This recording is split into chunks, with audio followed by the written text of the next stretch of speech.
Live stream test 1, 2, 3, 4, 5, 6, 7. Live stream test 8, 9, 10.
Good afternoon, ladies and gentlemen, and thank you for joining us on what is a windy but otherwise beautiful afternoon here on the campus of CCBC Essex as the Knights are set to host the Cecil Seahawks. I'm Rocco Jeppy, and I'll have the call for you this afternoon.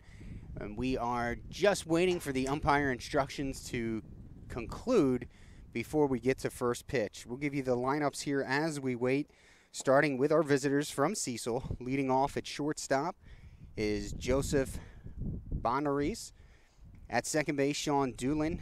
DH for today's game for the Seahawks, David Villafan. And batting fourth, the right fielder, Jordan Yoder.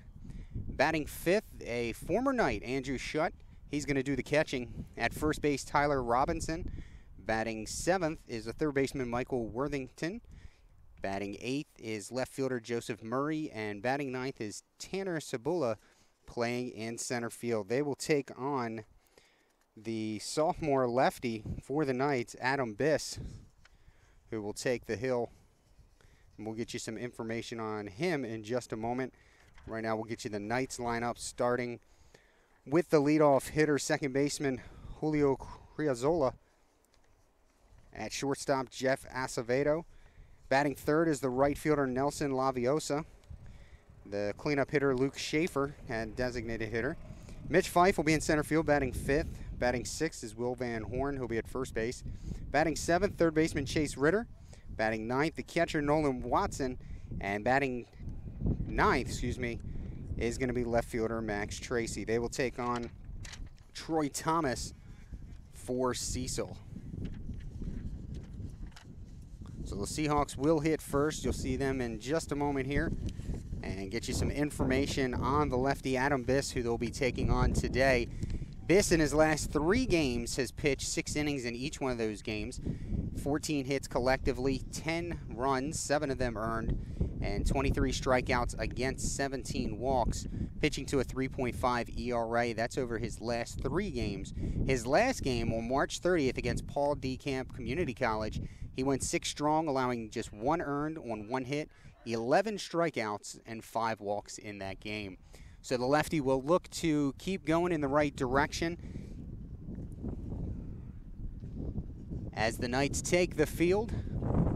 As you can hear, it's a very windy afternoon, the wind blowing from left to right on the field, and as you're watching at home,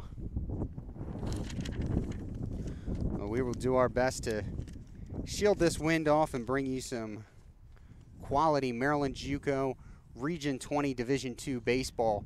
Implications for that playoff structure in place. The Knights come in 2-2 in the division, and the Seahawks 4-4.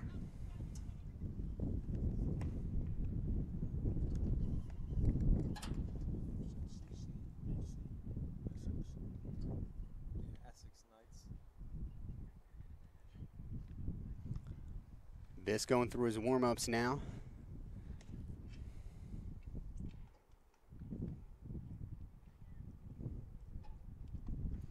Now, these two teams have met before back on March 27th.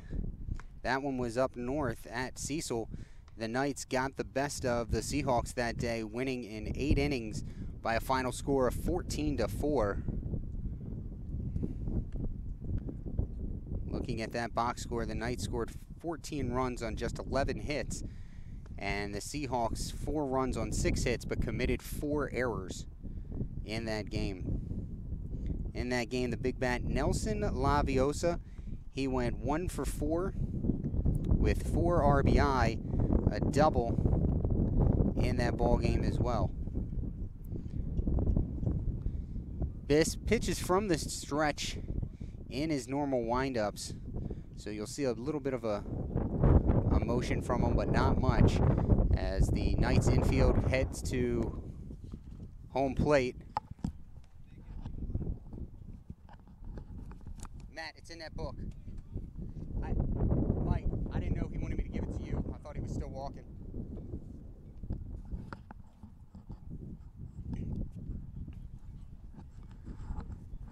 All right, so everything is set. Both managers ready. Both teams are ready to go. And as we said before, leading off will be shortstop Joe Bonaris.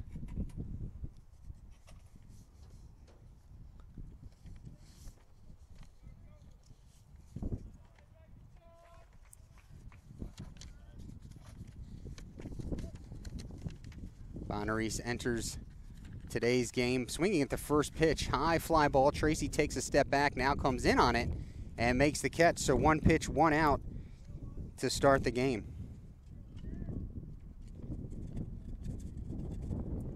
It'll be Doolin now. Just a quick note on Bonneries. Comes into the game third in the region with 2 triples, and he leads the region and the conference. Excuse me, he's 4th in the region and conference in stolen bases. So there's a strike taken by Doolin.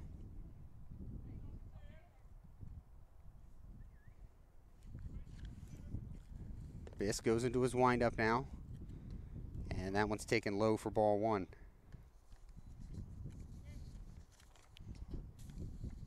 Doolin 4 for 12, 3 RBI in his last 3 games, and he's 10th in the region with 28 hits. There's a swing and a miss at a good off-speed pitch from Biss, 1-2 the count. David Villafon on deck, he will be next. And here's the 1-2 pitch.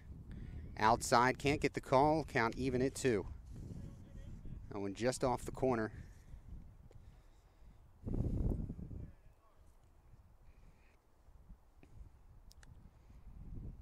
Here's the 2-2 offering. That one's low, ball 3. So now from 1-2 to a full count. Doolin trying to work his way on base. Game time temperature 62 degrees. Wind 15 miles per hour. There's a shot to shortstop, a one-hopper to Acevedo, who plays it, takes a couple steps, throws over to Van Horn for the out, and there are 2 down in the first.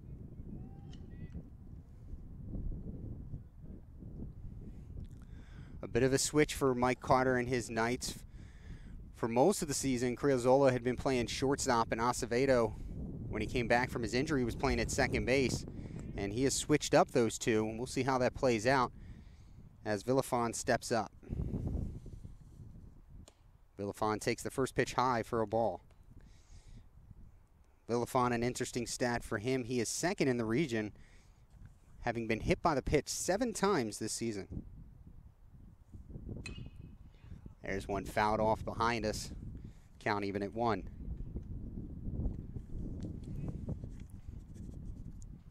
Don't forget, Knights fans, you can follow us all year at ccbcsexknights.com, and you can follow us on Twitter at CCBC Essex Sports. Curveball stays high, 2 balls and a strike. If you have not already, make sure you subscribe to our YouTube channel. Anytime we go live, if you put the settings up, that one's fouled off over our heads. Count even at 2. So if you subscribe to our YouTube channel and put it in the settings, you can get a notification every time we go live, so you won't have to miss any of our home action. So now the count 2-2. Biss looking in, looking for his first strikeout of the afternoon. That one just outside. It's a full count.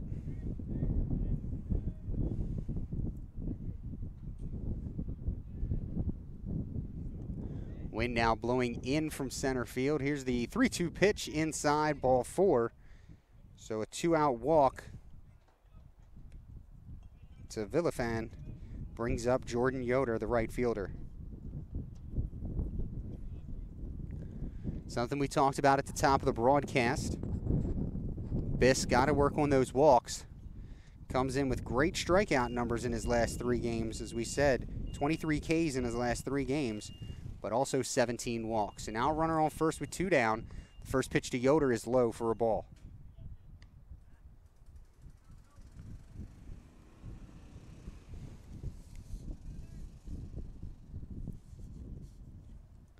Biss checks the runner now to the plate.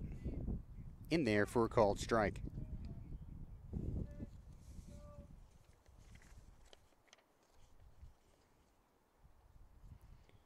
Yoder from Lancaster, Pennsylvania.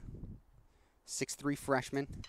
Grounds it to third. Ritter takes it on 2 hops. Throws across the diamond to get the out. And the Seahawks are retired. No runs, no hits, 1 left on, and no errors. We head to the home half of the first, scoreless.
the Seahawks looking to match the Knights lefty with one of their own. Troy Thomas comes in.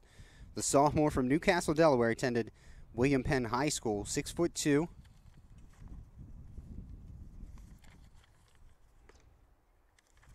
Get you some stats on him here. We do not have a booth, so the wind playing havoc with the notes, so bear with me this afternoon. Taking a look at Thomas, enters the game a 9.56 ERA, 1-2 in 5 appearances this year, 4 starts. Over 16 innings pitched, 17 earned runs, 21 strikeouts, and 14 walks. It's given up 3 doubles, a triple, and 1 home run this season.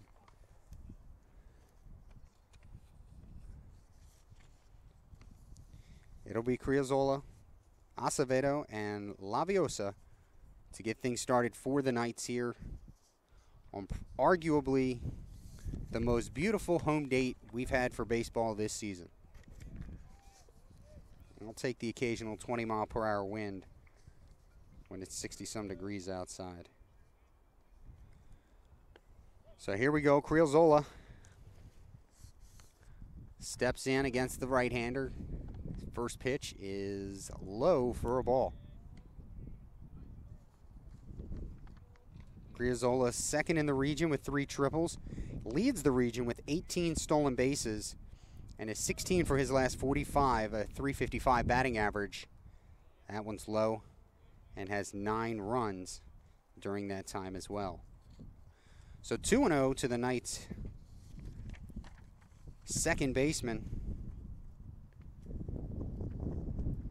Here comes the pitch. And that one's in there for a called strike.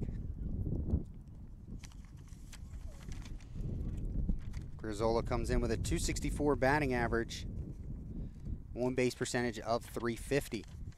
Here's the 2-1 pitch. Swung on and fouled back, 2-2.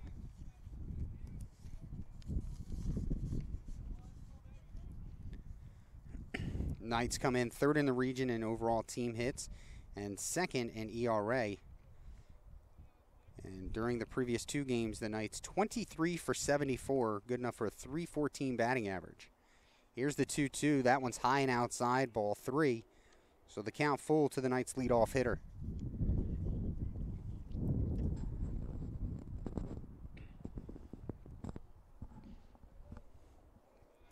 Thomas peers in. Has the pitch he wants, goes into his windup, brief pause, now the pitch. Swung on, down the right field line, that is a fair ball.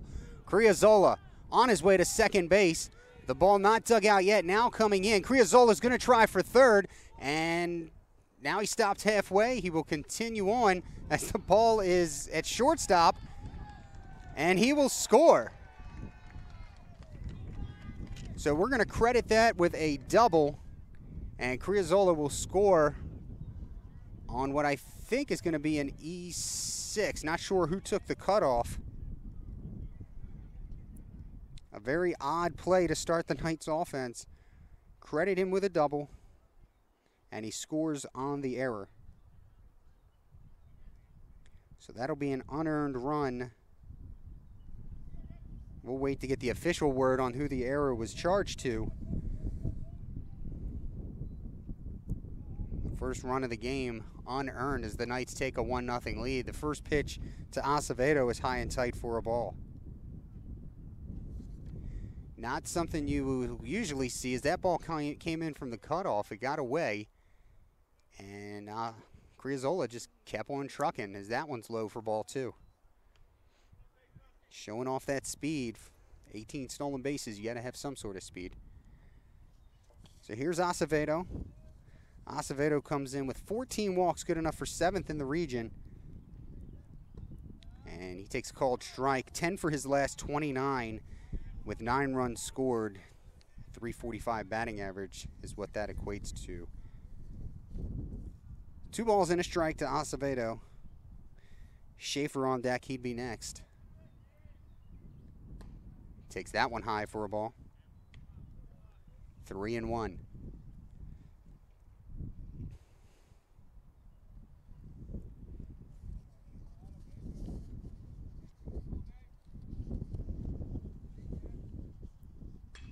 That one. Fly ball to right field. Nothing easy today for these outfielders. But the catch is made by Yoder for the first out of the inning. One down. It's going to be tricky playing these fly balls today as this wind is blowing straight in from center field right now. Here's Laviosa. Laviosa, 18 for his last 45. That's a 400 batting average with 11 runs scored. He's tied for first in the region with 46 hits, and he's fourth in the region with 10 stolen bases as he takes a called strike. Laviosa leads the team in batting with a .412 batting average, slugging .567 with an on-base percentage of .448. There's a shot down the right field line. That's going to fade foul. And quickly, Thomas is ahead 0-2.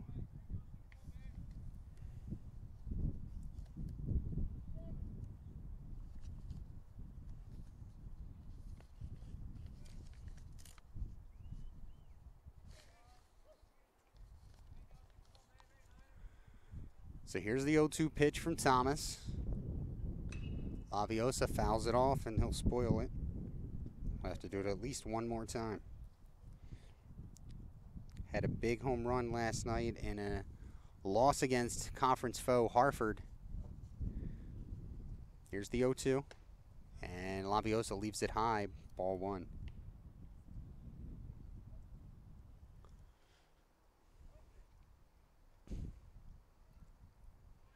Thomas having to work in this first inning.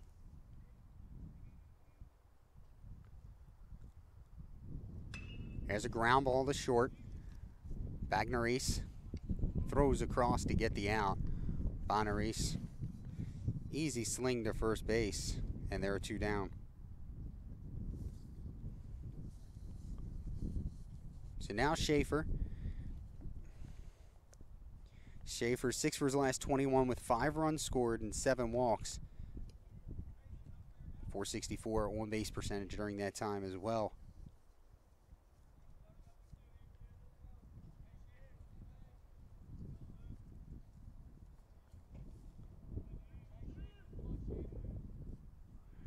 Here's the first pitch to the night's big slugger. He takes outside. The John Carroll graduate home run last night was a little special as it was against his former team, played for the Fighting Owls 2 years ago, as he takes a called strike. Questionable call there. Head coach Tom Eller on Twitter tweeting out that he was happy to see him hit the home run, believe it or not. 1 ball, 1 strike to Schaefer.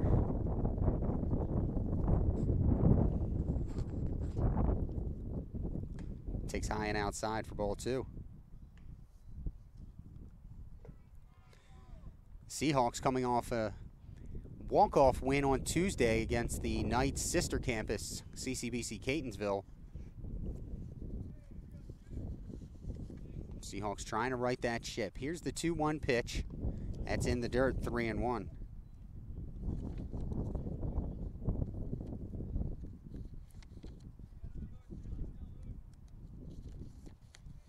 Seahawks is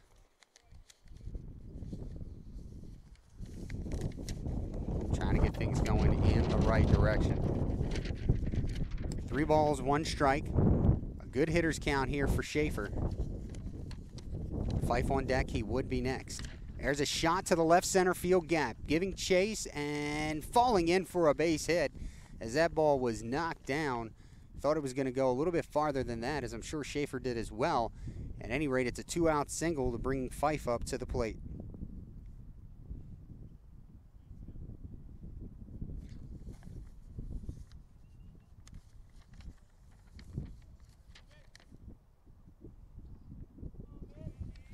We said earlier, Cecil has lost 10 of its last 12. They've been outscored 110-63 during that time.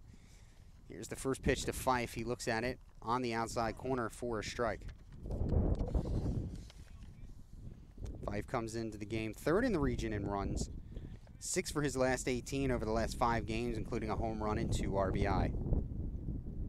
Schaefer leads from first. Thomas checks on him. Comes to the plate. Swing and a miss at a good off-speed pitch from Thomas. And he's quickly ahead of Fife, 0-2.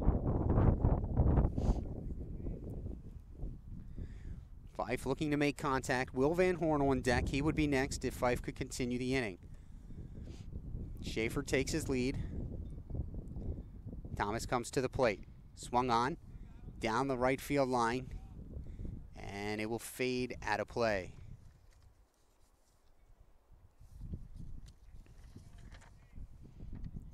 Yoder and Robinson watch that ball all the way down, but ultimately into the hitting area over there near the visitor side dugout.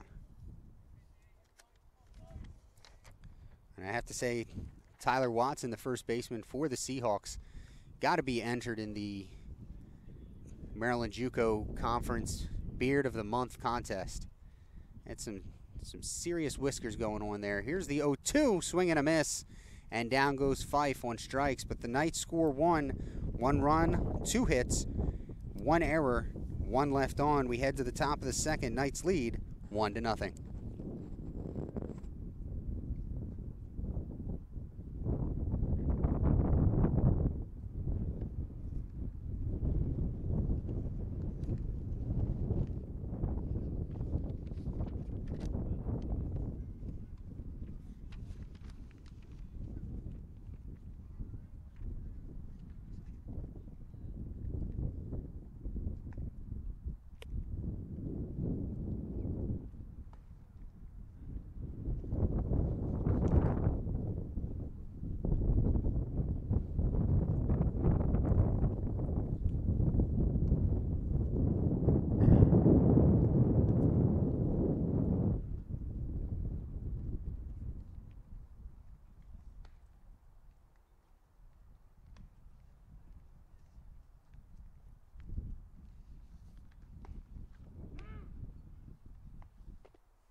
Leading things off for the Seahawks catcher, Andrew Schutt, a member of this Knights team back in 2016. He was a outfield third baseman. That one burnt back to the pitcher, Biss, who turns and underhand tosses to get the former Knight at first base. Again, 1 pitch, 1 out.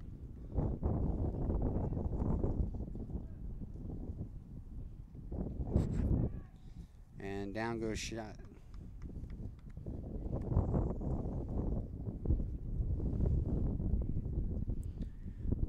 Talking about Schutt, get you his numbers next time around. There's the first pitch, good off-speed pitch to open up to Tyler Robinson.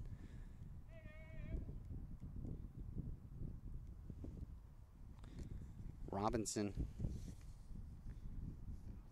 9th in the region with 19 RBIs as a check swing foul ball there.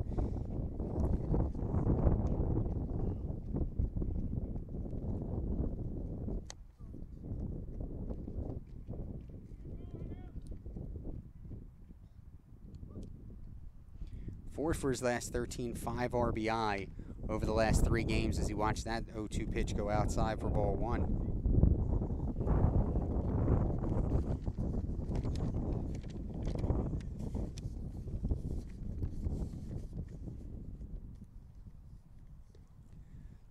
That one stays low. 2 balls, 2 strikes. Talking with Biss before the game, I asked him, about his keys to the game, what he has to do to be successful today. He said he's got to locate the fastball. He's got to throw strikes and limit the opposition as that one's fouled off to opportunities on the base paths. This, as we said earlier, coming off of an impressive 6-inning performance on the 30th of March. 1 run on 1 hit, 11 strikeouts, 5 walks. In a victory against Paul D. Camp Community College. That one's fouled off down the third base side. And it remains 1 ball, 2 strikes.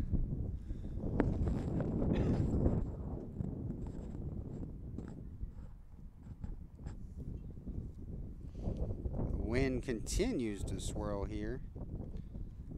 Still in the 60s though. Here's the 1-2. A good curveball spoiled by Robinson, so we'll do it again.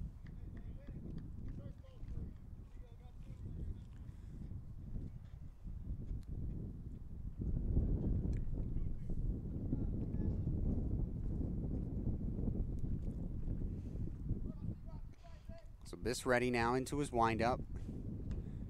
That one's fouled back. Long at bat here for Robinson, who will see an 8th pitch here in the at bat. Knights lead it 1 run on 2 hits. That run was unearned. We're now in the top of the 2nd. Here's the 2-2 again, and a called strike 3. Robinson is the first strikeout victim for Biss, and there are 2 down in the 2nd. 8 pitch at bat for Robinson, but couldn't pull the trigger on that last one. That'll bring up Michael Worthington.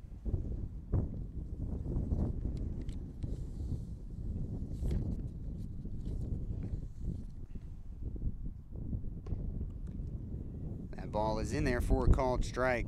Worthington 5th in the region with 15 walks, and he is 3rd in the region with 11 stolen bases. He's 7 for his last 20 in the last 6 games, .350 batting average during that time, as there's ball 1.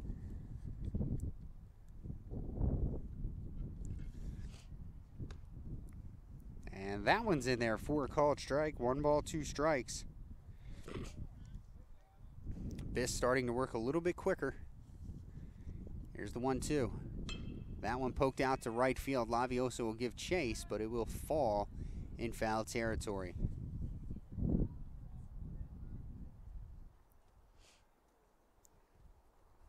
Count remains 1 ball, 2 strikes. 2 outs here in the top of the 2nd.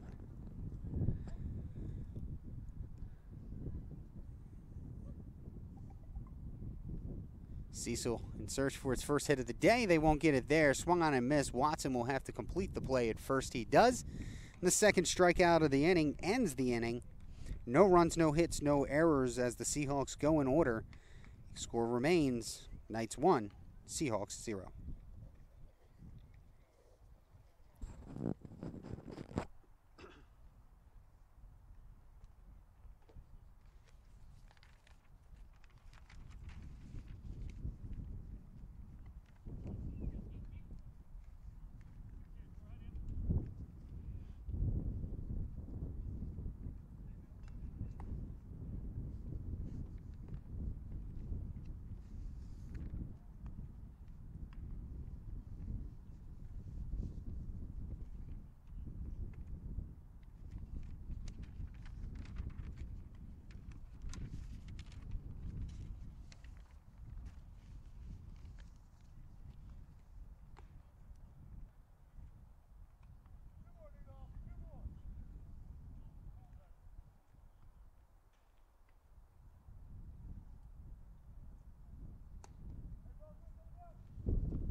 So it'll be Van Horn, Ritter, and Watson to get things started in the 2nd inning for the Knights. Van Horn comes in 3rd on the team in hitting with a .281 batting average. On-base percentage of .387. The sophomore, 1 home run, 12 RBI, 3 doubles on the season.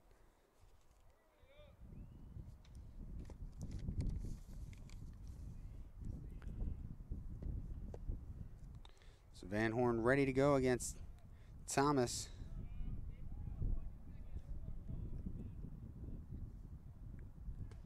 And he takes low for ball 1.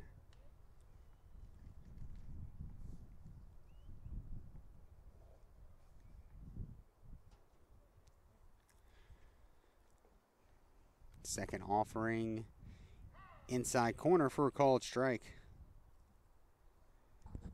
Van Horn, that home run that he hit was a walk-off homer here early in the season to take a game against University of Connecticut at Avery Point. That stays high for a second ball in the count. 2-1.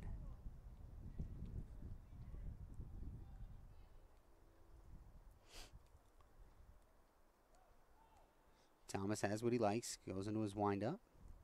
The pitch. That stays low. Ball 3. A good count here for Van Horn. The way baseball is anymore, you can't expect to just get the fastball. Thomas has at times shown a pretty good breaking ball, so we'll see what he decides to go with here.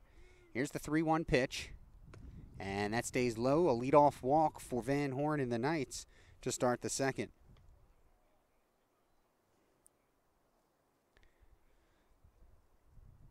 Bring up Chase Ritter. Ritter batting .213. Only played in 14 games this year, 10 for 47. 3 RBI.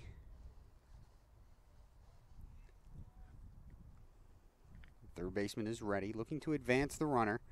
Thomas checks Van Horn. Now comes to the plate. And that went in there for a called strike. A broadcaster's dream, an umpire that delays his call. So Thomas ahead in the count, 0-1. Van Horn leads from first. Snap throw to first by Shutt, and Van Horn back standing.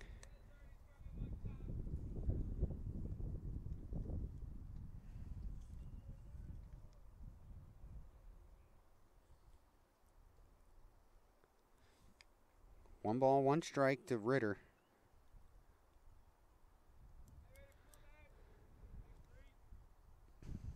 Throw back to first. Van Horn easily back. Must tell you, Van Horn, not a threat to steal. 1 stolen base on the season. Not fleet of foot. 1 ball, 1 strike to Ritter. Here's the pitch. And that one's in there for a strike.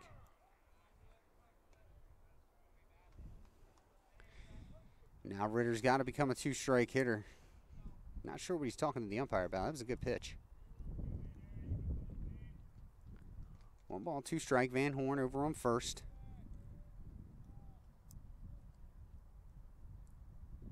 Here's the pitch. That one fouled off.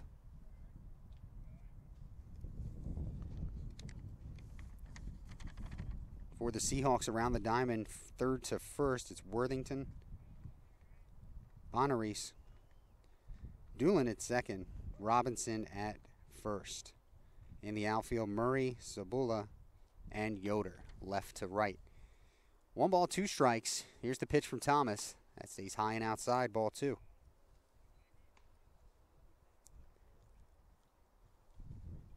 Ritter worked the count back even now. Got to be looking to go to right field. Got to hit something right center field gap. It looks pretty big. Here's the 2-2. Instead, he goes to center field. And giving chase, making the catch for the Seahawks is Sabula. Playing it halfway was Van Horn. He retreats to first, and there's 1 down.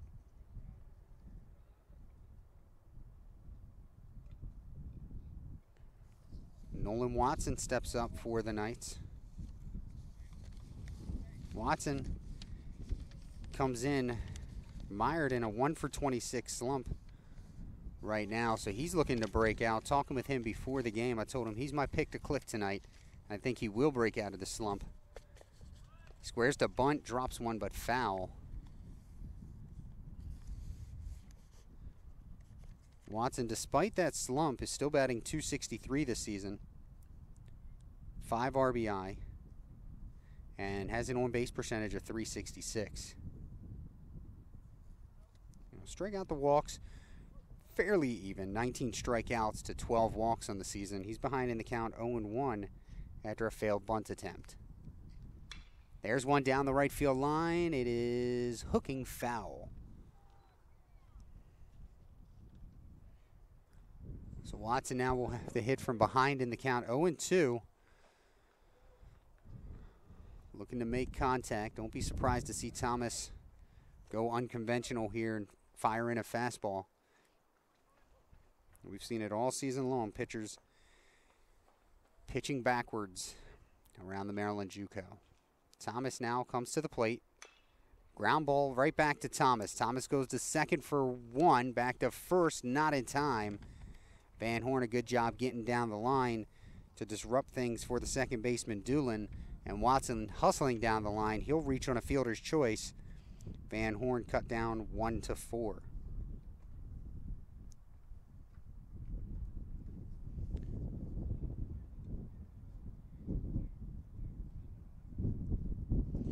So with 2 down is Max Tracy will come up. Tracy comes in batting 192, 317 on base percentage. Watson is the runner at first. Here's the first pitch to the Knights left fielder. And that's in there for a called strike.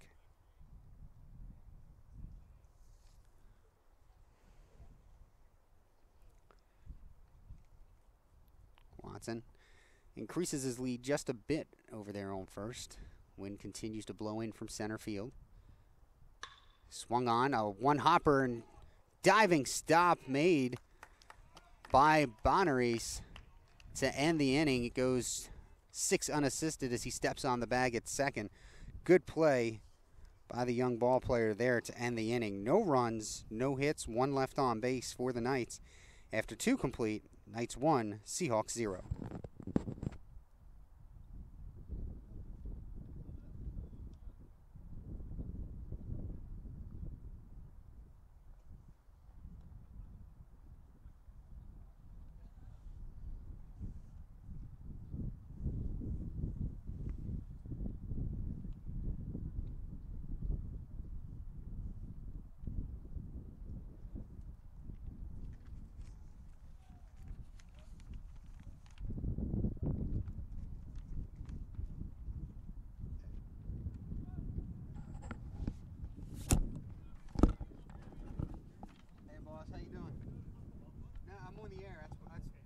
Sorry.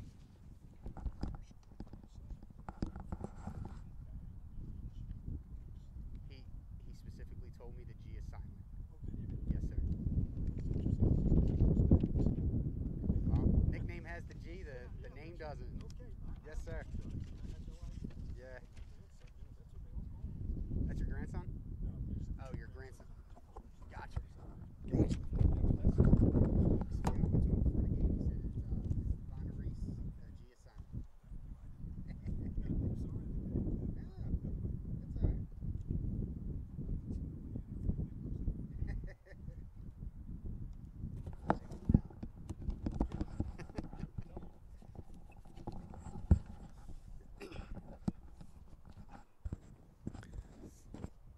All right, so Biss back out there for the Knights.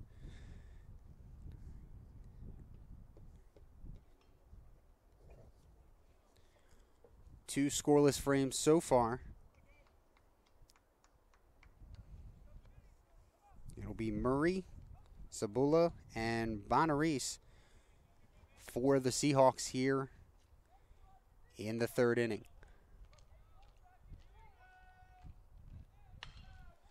There's a grounder to third. Chase Ritter plays it close to the line. Throw over to first.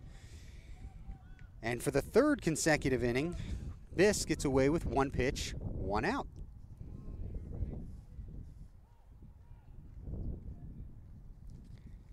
Sabula steps up now.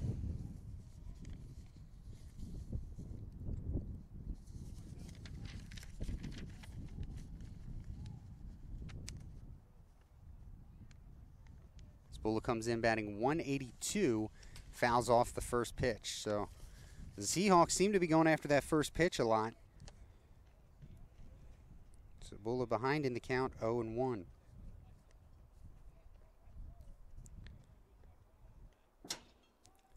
Biss had the 2 strikeouts last inning. He got Robinson looking, Worthington swinging to end the inning. 1 ball, 1 strike here. And that one's low for ball 2. 2 balls and a strike. Sabella waits. The lefty and Biss delivers high for ball 3.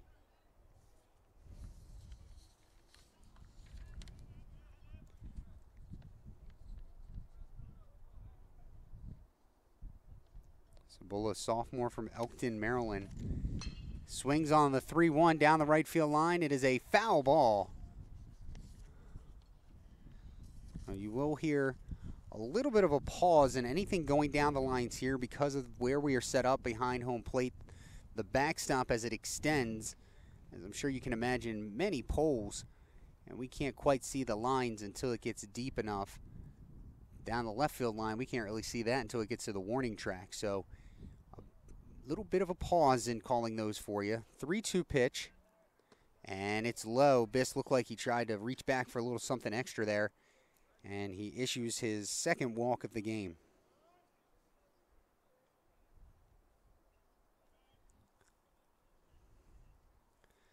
Timeout called. Watson will head out to talk to his southpaw. Ritter comes over from third.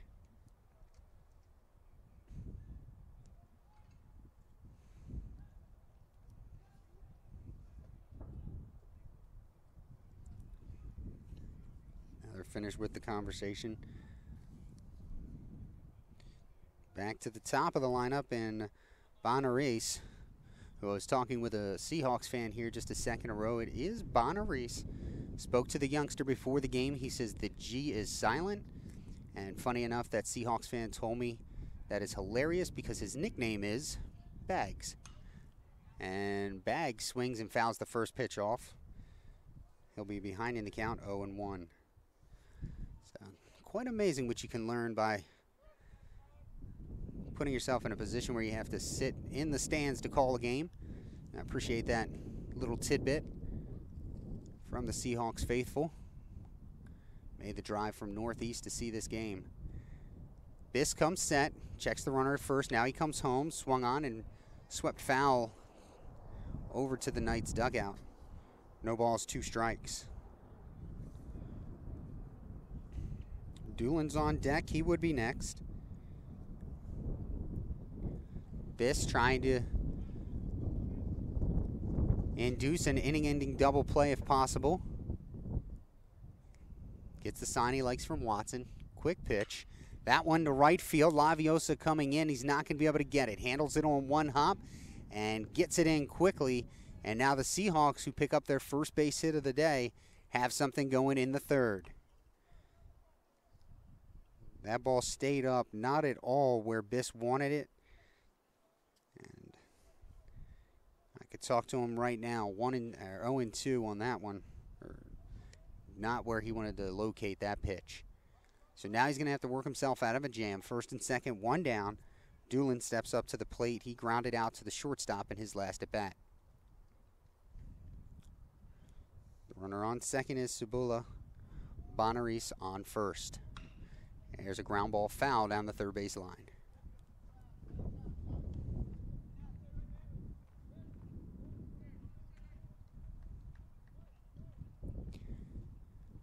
No balls and a strike.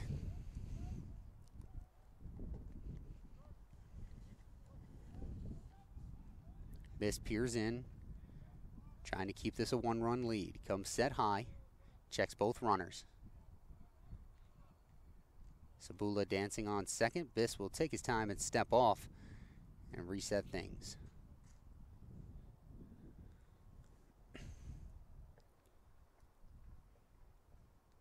Still early in this game. And Knights faithful, we will have another game as part of our doubleheader. The women's lacrosse team takes on College of Southern Maryland as that one's in the dirt. A good block by Watson. That game will be on at 7 p.m. right here on the Knights' home for live streaming events.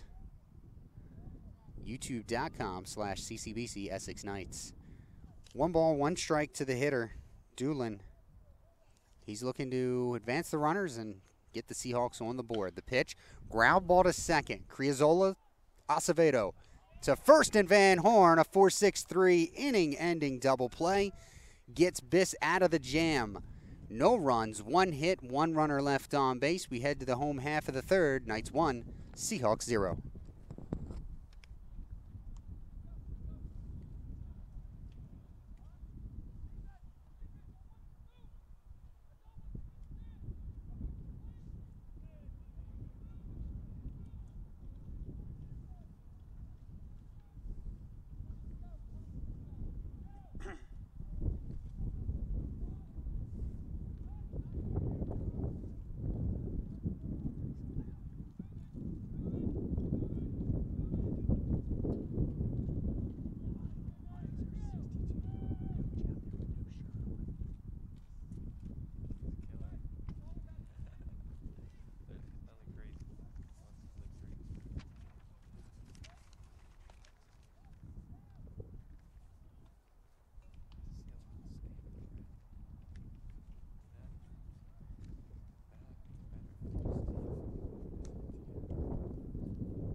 Temperature still holding at 65 degrees despite this wind. Knights are ready to go here in the third. Top of the lineup, Criazola, Acevedo, and Laviosa. Try saying those names 3 times fast. We'll get things going for the Knights here in the third. The Knights 1 run on 2 hits, no errors. Seahawks no runs, 1 hit, 1 error.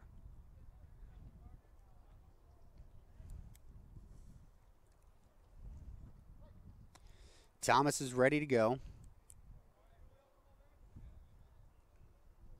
First pitch, late break, but stays high for ball 1. Thomas, 40 pitches thrown, not too bad. And has composed himself pretty good since that leadoff run scored. That one in the dirt for ball 2.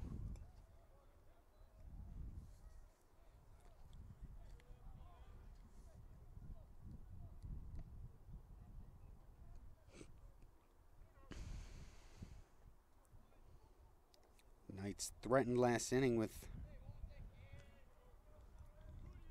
ultimately erased by Thomas's good pitching. Here's the 2-0 to Criazola in the dirt. Ball 3.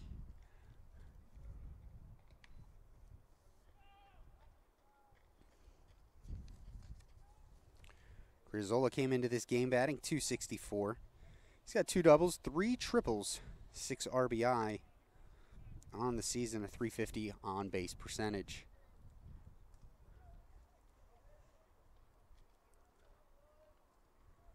Here's the 3-0.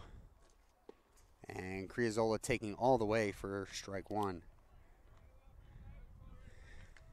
Not many hitters in their first year of JUCO baseball are going to get the green light on 3-0. Still a hitter's count. 3 balls, 1 strike. Here's the pitch. And that is inside for ball 4, a leadoff walk. Criazola on for the 2nd time in this game. Officially 1 for 1 now with a run scored and a double. Acevedo was retired on a 5-pitch at bat, his last time up, flying out to Yoder in right field.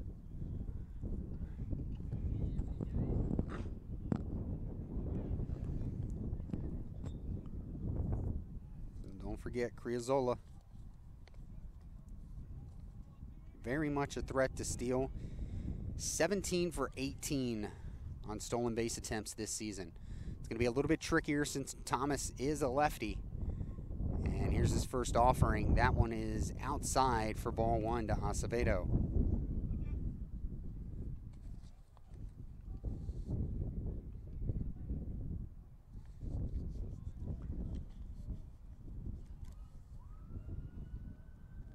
Here's the 1-0. Low and in, ball 2. Thomas all of a sudden having trouble throwing strikes in the third inning. He's delivered 7 pitches, only 1 strike so far. 2-0. Acevedo makes pretty good contact. Wouldn't be surprised to see Carter put Criazola in motion here. There's the pitch. There goes Criazola. Ball low and inside. The throw to the second is not in time, as Criazola swipes his 18th bag of the season to put a runner in scoring position for the Knights. 3 balls, no strikes to Acevedo. Now looking to advance the runner. Thomas comes set high. Checks the runner at second. Now the pitch. And that one again low. Not even close for ball 4. So back-to-back walks to start the inning. And that'll bring catcher Andrew Shutt out to talk with his young hurler. Not the person you want coming up on the Knights lineup with a runner in scoring position and no outs. Laviosa, mentioned earlier, batting .412, 29 RBI in 27 games, 2 homers, 9 doubles, slugging .567. He gets on base almost 45% of the time. So now Thomas, he will have to work himself out of a jam here, much like his counterpart last inning. Checks the runners, and his first offering. There go the runners. Double steal attempts. Set the third, not in time. And the Knights aggressive here in the third. Criazola to third, Acevedo to second, and you got to like that style of baseball. Double steal for the Knights. Criazola, his 19th stolen base. So now 1-0 to Laviosa. The pitch. And that one in there for a called strike. Prior to that pitch, there have been 6 consecutive strikes, or excuse me, 6 consecutive balls, rather, for Thomas. So the count even at 1. Second and third, nobody out. That one in the dirt, a good block by Shutt. 2-1.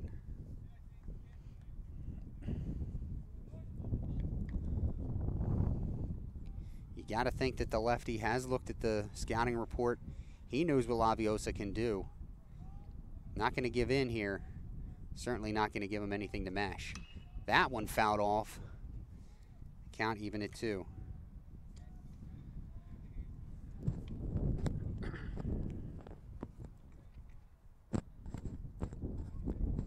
Big thank you to our crew today. Chandler Aversa on the camera.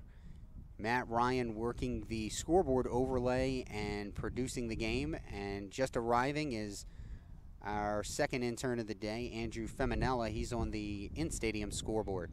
2 balls, 2 strikes to Laviosa. Here's the pitch from Thomas. And that one stays outside for ball 3. Good job by Laviosa to leave it out there. He got started, but thought better of it. 3 balls, 2 strikes. Schaefer waits on deck. Laviosa looking to increase the Knights' lead. Thomas looking to keep it where it is. Baseline, that'll score the runners. Breaks and get back to first with 2 RBI to his name. The Knights' lead is now 3.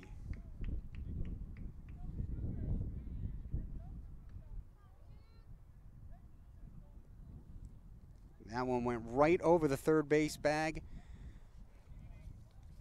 Able to keep him to a single as the left fielder Murray was playing tight to the line. Criazola and Acevedo both score, and it's 3-0 Knights. Schaefer will step up now. Still nobody down here in the third. And it looks like there's going to be some activity in the Seahawks bullpen now. Here's the first pitch to Schaefer. That stays high for a ball.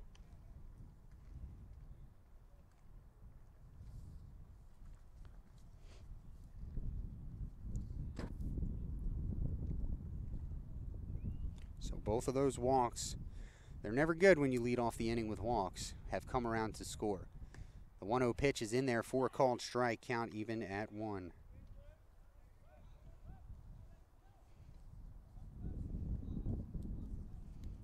Laviosa now with 31 RBI on the season. Schaefer looking to advance him. Laviosa, he's got some speed over there. Don't let him fool you. 10 for 11 as that one stays inside. And stolen base attempts for Laviosa.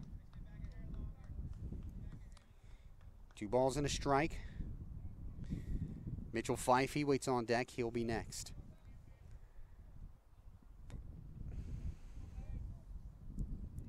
Thomas trying his best to get through this inning. Timeout called by the catcher. And if my eyes are not deceiving me, it looks like Jamar Canella is now getting loose for the Seahawks. Thomas comes set, 2-1. Laviosa on first. Here's the pitch to Schaefer. Laviosa bluffs, and that's fouled off by Schaefer to count even at 2.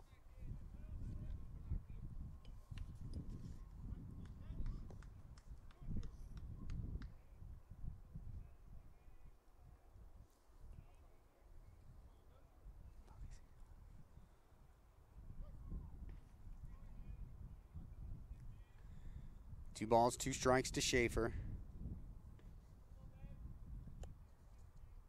There goes Laviosa. Swung on and fouled off. We'll do it again.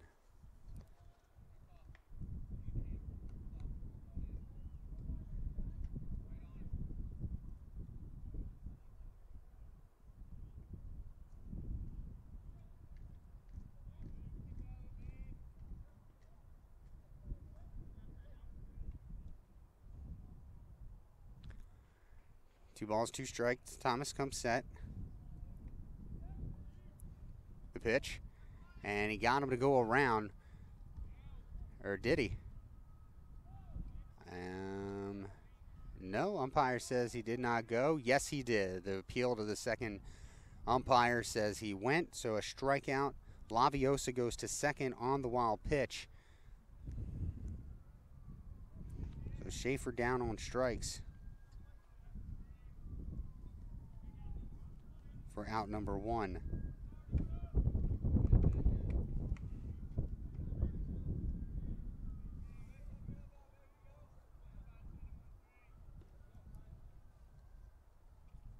Here's Fife. Struck out his first time up. And back goes Laviosa. 1 down, a runner at second base is Laviosa, as we said.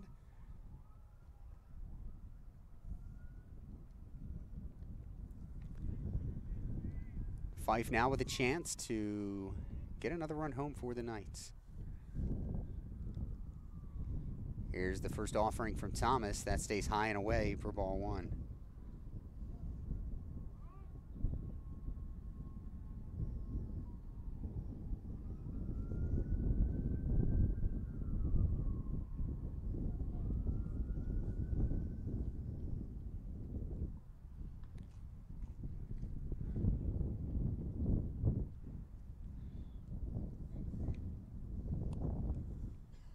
One ball, no strikes here in the bottom of the 3rd inning. Knights lead at 3 runs on 3 hits.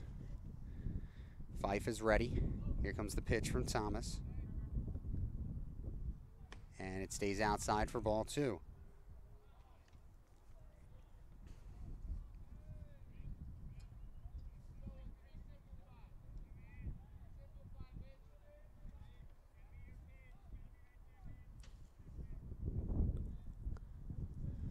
Two balls, no strikes to the Knights' sophomore slugger. Laviosa dancing on second. Here's the pitch. Swing and a miss. A good off-speed pitch. Had Fife out in front for strike 1.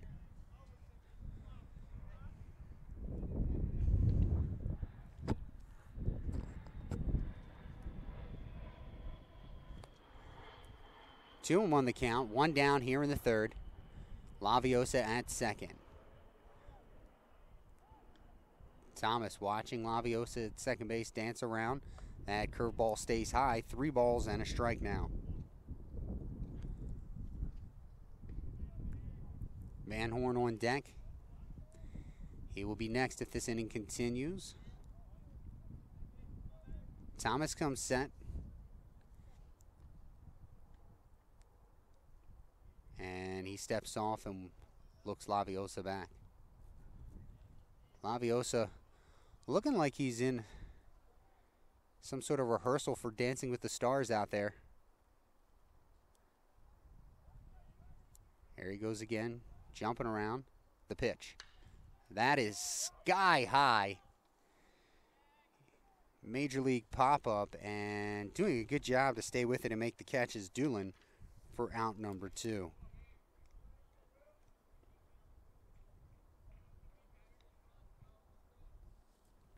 So here's Van Horn. Van Horn walked his last time up and was cut down on a fielder's choice off the bat of Watson.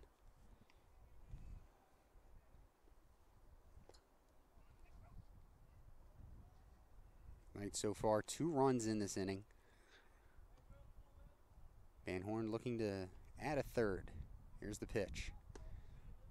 Watches that late breaker come in for a strike.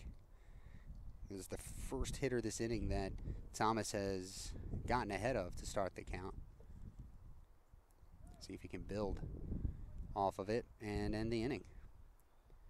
Van Horn's ready. And here comes Thomas checking Laviosa first. Now comes to the plate. Swung on, high fly ball to left. A couple of steps back and now circles in. And making the catch is the Seahawks left fielder Murray to end the inning. So 2 runs on 1 hit. No errors. 1 runner left on base. After 3 complete, it's the Knights 3, Seahawks 0.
Get it done.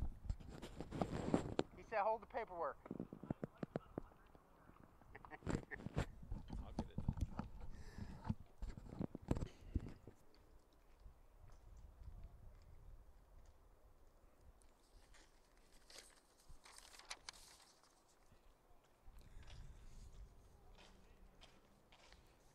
Ready to go here in the top of the 4th inning.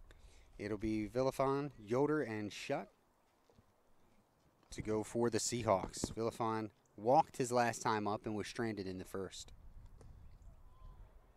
That one stays low for a ball.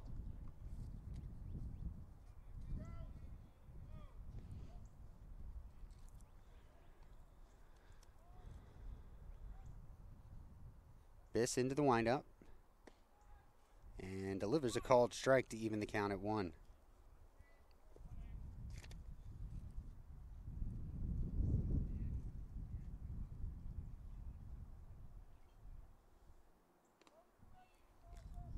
And that one low for ball 2.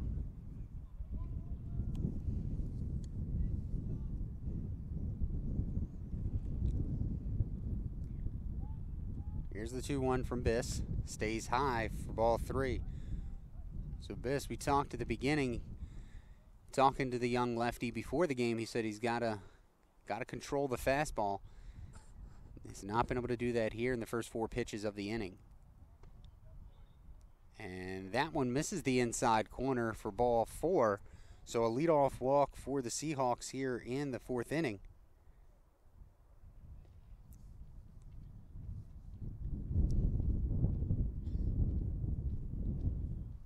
Third walk of the game by Biss.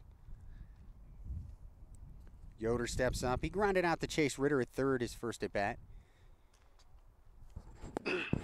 Excuse me, the first leadoff hitter to reach base, a swinging strike there for the Seahawks this game.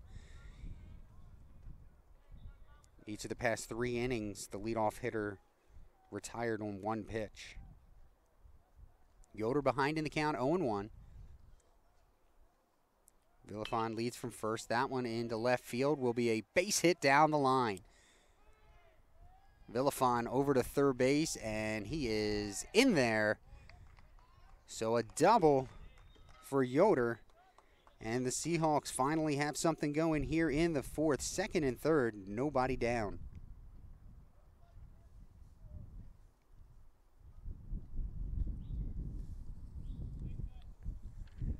We talked about a shot played for the Knights 2 seasons ago during their Region 20 Division II championship season. In 30 games for the Knights that year, had a slash line of 239, 293, 391 as he pops that one up. It's coming back. Watson is under it and makes the catch. A crucial out for Biss as Shutt is retired on 1 pitch for the first out.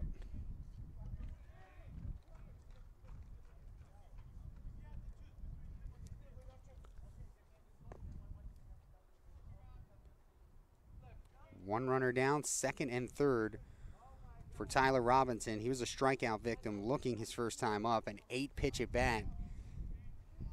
Biss trying to keep this one where it is. Checks the runner at second, now comes home. Slow curve, misses.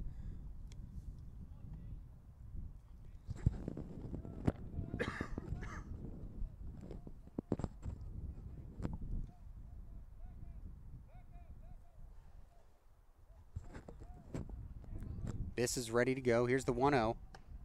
High for ball 2. So now Biss here in the 4th inning having a little bit of control problems. The Knights bullpen remains silent. Robinson with the 2-0 hitters count here, looking to put the Seahawks on the board. Biss comes set. Checks the runner at second. The pitch in there for a called strike. Villafon at third, Yoder at second for the Seahawks. A walk and a double, followed by a pop-up out. That's where we stand. Second and third with 1 down. 2-1 count to Robinson. And that one in there for a called strike. Count even at 2.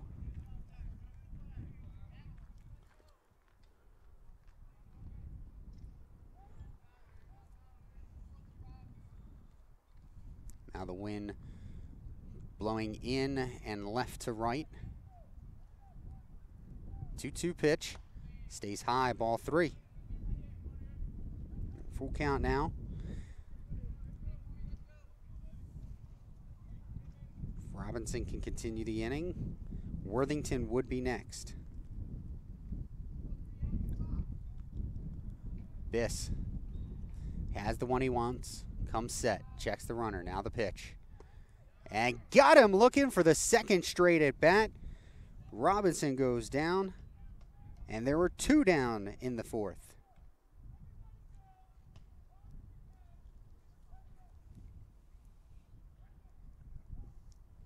Worthington steps up. He was a strikeout victim his last time up as well.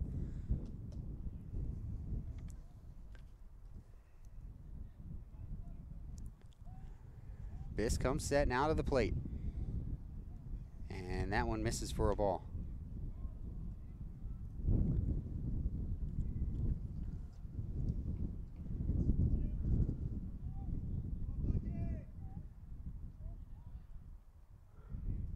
Here's the 1-0. High and outside. A good grab by Watson to keep it right there. 2 balls, no strikes to Worthington. Joseph Murray, he's on deck.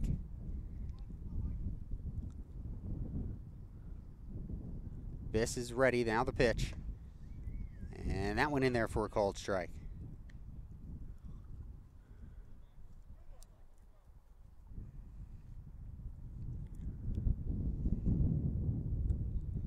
2-1, 2 outs, second and third. High and away, ball 3. This will be an interesting pitch from Biss here. I'd look for him to try and pound that inside corner again because you can't give in to him. You do have room at first base. Swing and a miss. Good off-speed pitch on the outside corner. And the count is now full. So 3-2, still can't give in to him. Biss steps off, asks for the signs again. Murray waits on deck. Payoff pitch is coming up. Fouled back. We'll do it again.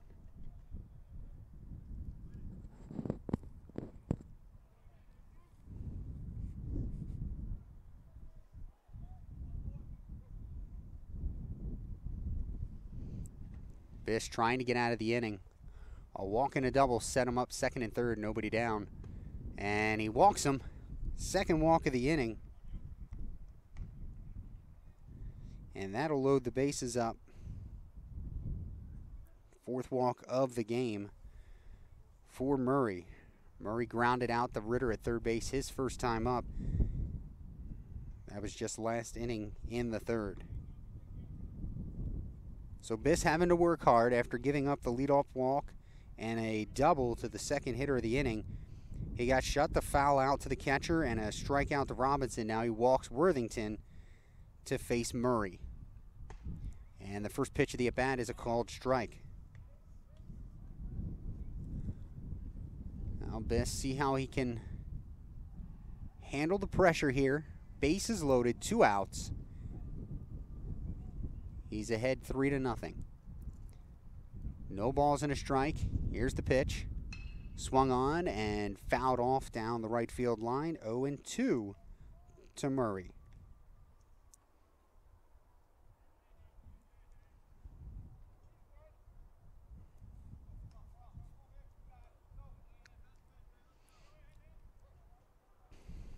Biss peers in to get the 0-2 signal from Watson. He's got what he likes. Stays in the stretch. Now the pitch. In the dirt, a good block by Watson. The runners will not advance. And the appeal is denied. 1 ball, 2 strikes. Now starting to wish we had a press box as that dirt is starting to kick up around the backstop.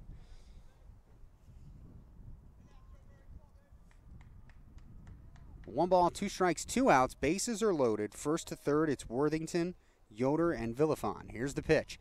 Swung on and fouled off. Worthington staying, or excuse me, Murray staying alive. Count remains 1-2.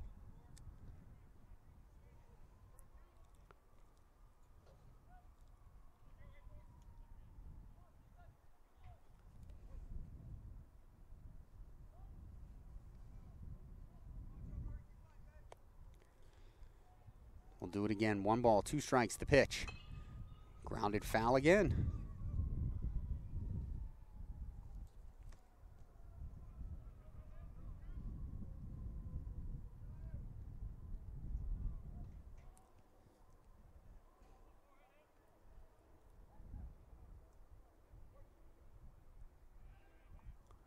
Biss peers in.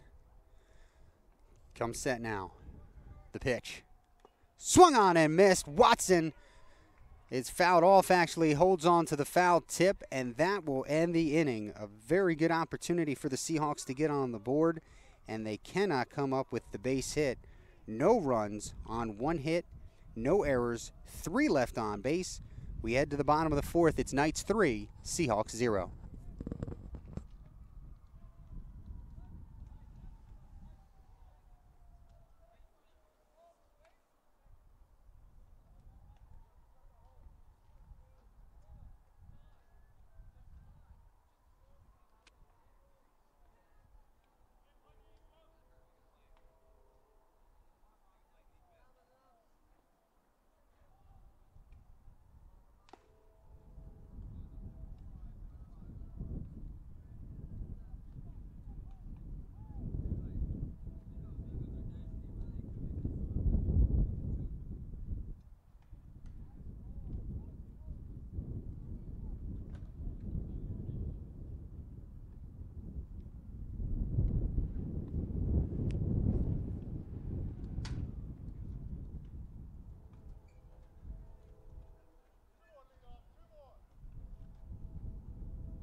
For the Knights leading off, we're at the bottom of the order. It'll be 7, 8, 9. Ritter, Watson, and Tracy.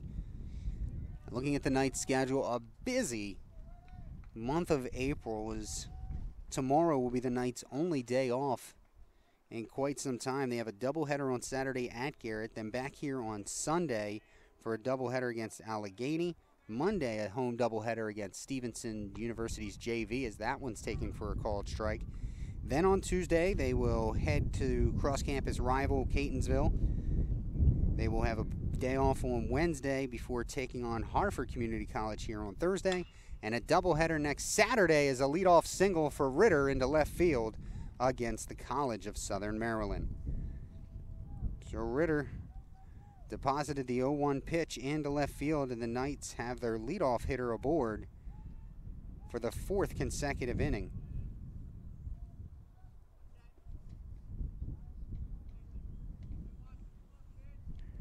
That'll bring up Watson. Watson reached on a fielder's choice his last time up.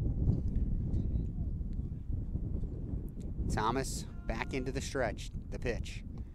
That one low and outside for ball 1.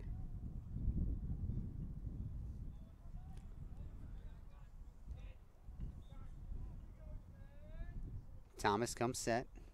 Ritter leads from first, the pitch. Inside, it gets away. And Ritter advances to second base. So a wild pitch sends Ritter to second. Second wild pitch of the game for Thomas.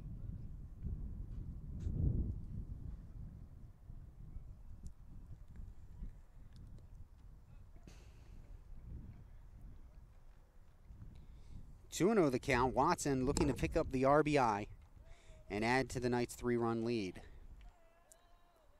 Thomas comes set. Checks the runner, Ritter at second. Now the pitch. That one shot. Foul. 2 balls and a strike.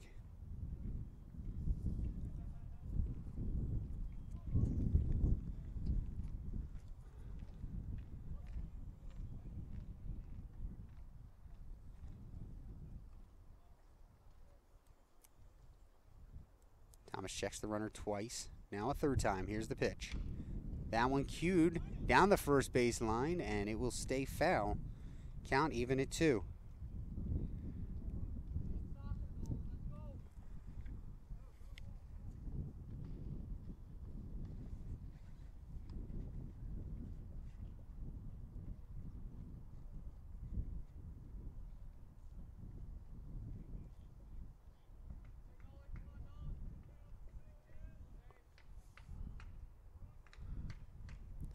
Two-two pitch coming up. And the dirt. Ritter was heading to third as soon as that ball hit the dirt, and he is in there. A third wild pitch of the game puts Ritter at third base now, nobody out, and the count 3-2.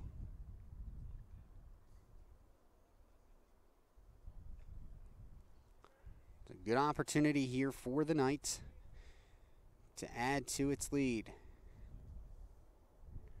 Max Tracy is on deck. He will be next.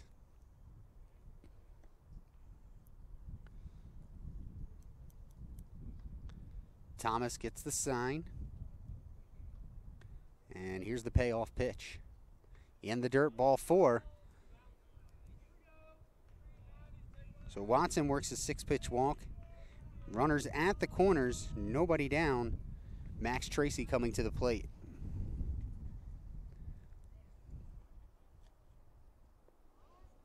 And out comes, I believe this is the pitching coach for Cecil.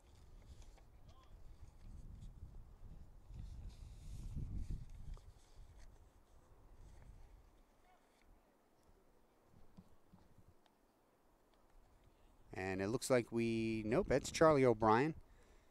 And it looks like we're going to get a pitching change, so that'll be it for Thomas.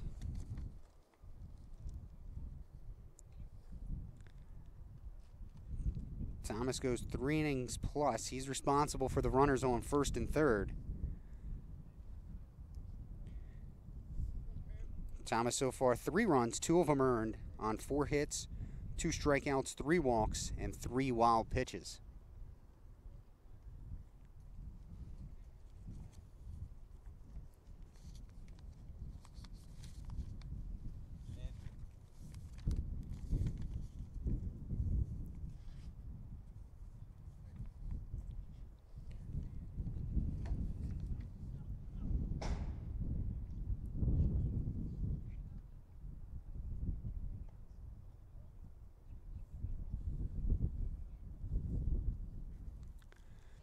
And it will be the right-hander, Jomar Cannella, for Cecil. This will be his 9th appearance of the season, all in relief. He has 1 save, 8 1/3 innings pitched. He's given up 16 hits, 22 runs, 18 of them earned. Just 8 strikeouts compared to 15 walks. Batting average against Cannella coming in is .516. So he'll inherit the runners on first and third. It's Ritter on third, Watson on first, and he'll face Tracy.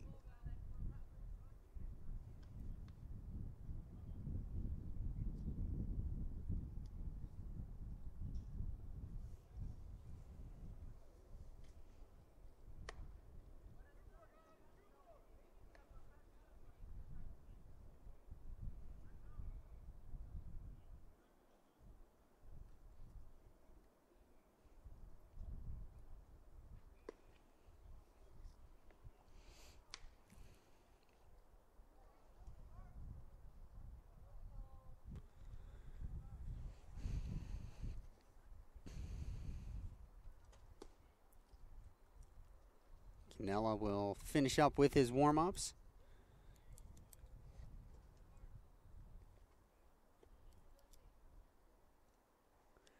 And we're ready to go. So Max Tracy will hit. Reached on a, or didn't reach. The inning ended on a fielder's choice in his first at bat in the second. Watson at first.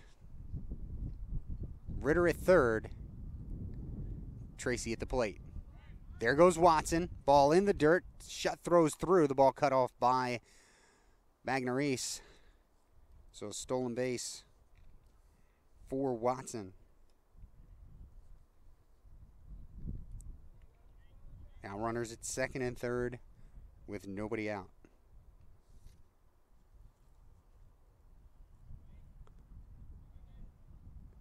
Cannella comes set. The pitch. That one gets away from Shutt. It'll go all the way to the backstop. And Ritter will score to make it a 4-run game.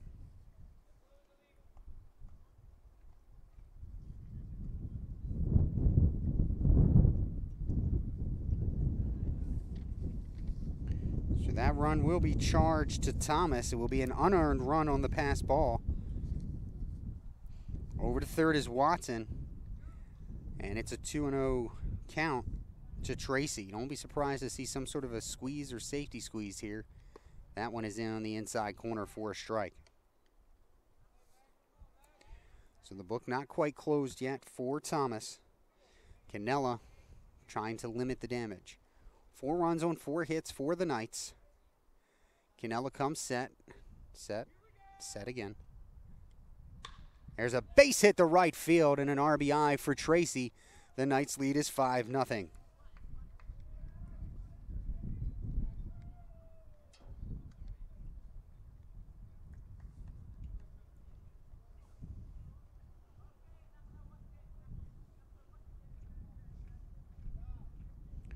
So we can close the book on Thomas in 3 innings, plus 2 batters here in the 4th. Gave up 5 runs, 3 of them earned on 4 hits, 2 strikeouts, 3 walks, and 3 wild pitches. Back to the top of the lineup in Criazola. That one, a wild pitch, will send Tracy to second.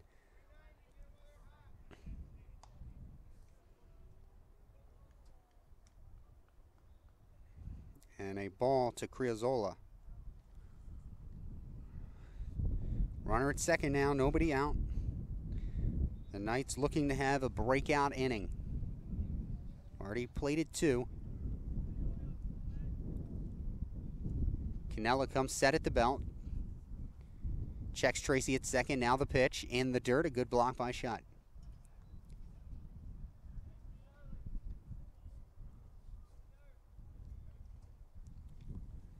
2-0 the count.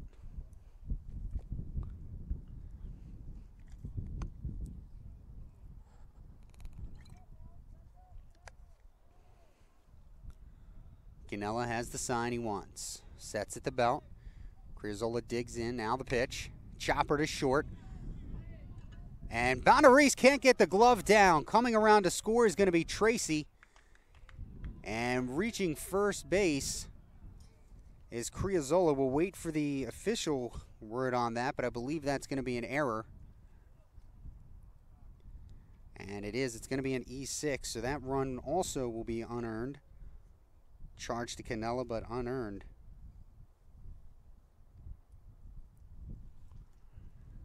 And the Knights' lead is now 6-0.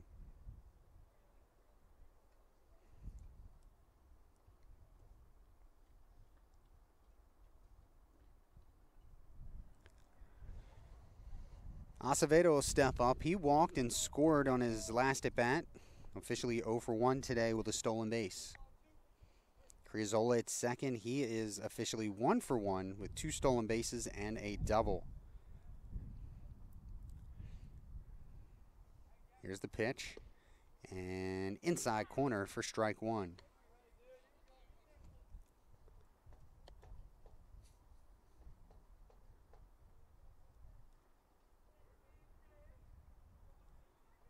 Canella has the sign he wants. Criazzola leads from first. There he goes. Throw to second is not in time. And Criazzola has his 3rd stolen base of the game.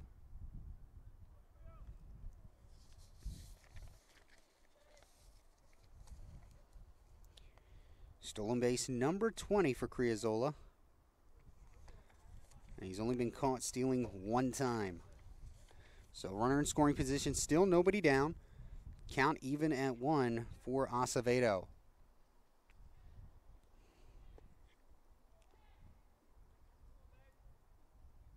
Here's the pitch. Curveball in there for a strike. That was a good-looking curveball.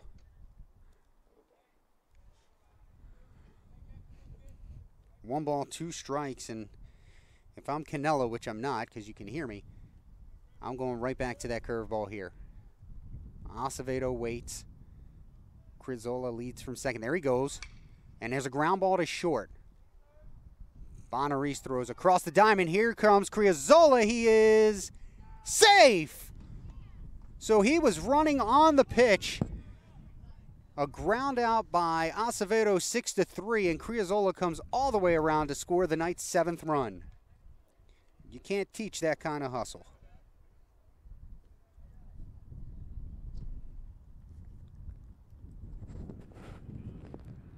Matt.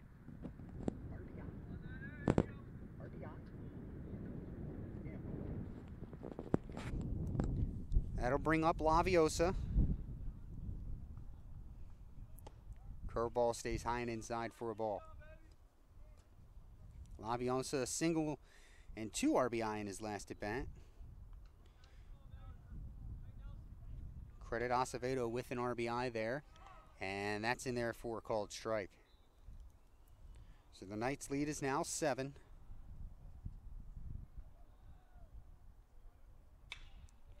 There's one shot down the right field line. It's hooking foul.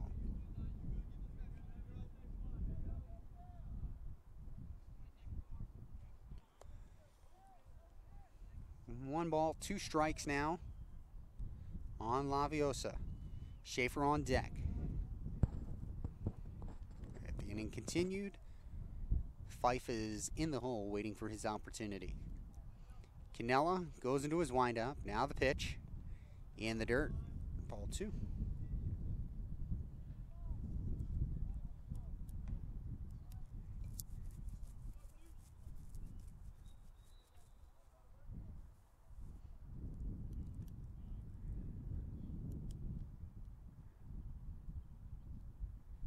Canella comes to the plate. and just misses Laviosa.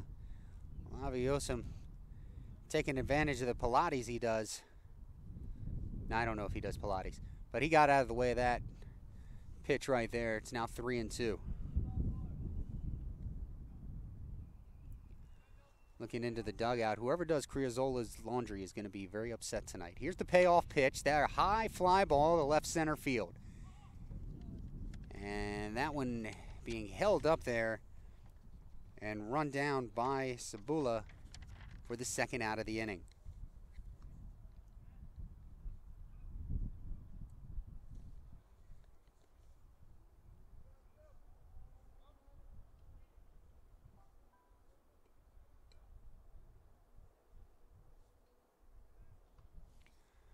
So here's Schaefer. Schaefer strikeout victim his last time up. He singled in the first.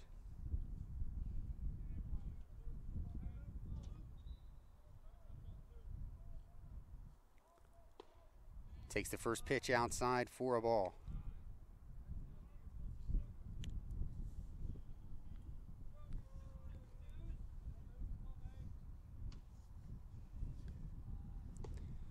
And that one will catch the inside corner. Count even at 1.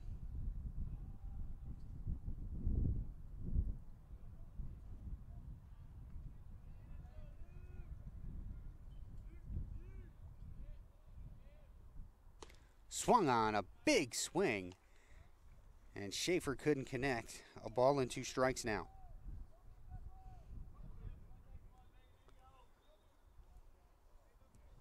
So Canella looking for the strikeout here to end the inning. Slow curve misses, ball 2.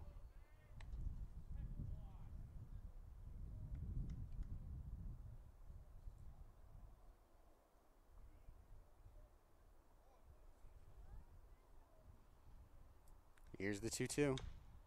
Slapped foul.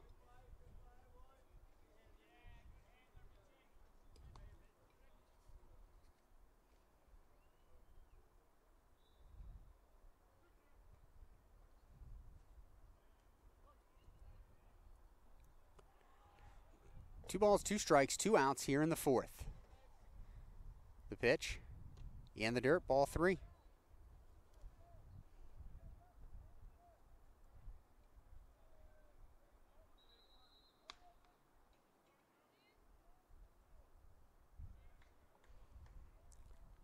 Count full to Schaefer. Big John Carroll graduate, Hartford County native. Here's the payoff pitch from Canella. Slow curve, swung on and missed, and he got him to end the inning. So the Knights score 4 on 2 hits in the inning. No runners left on base. There were a couple of, just 1 error this inning. 1 error.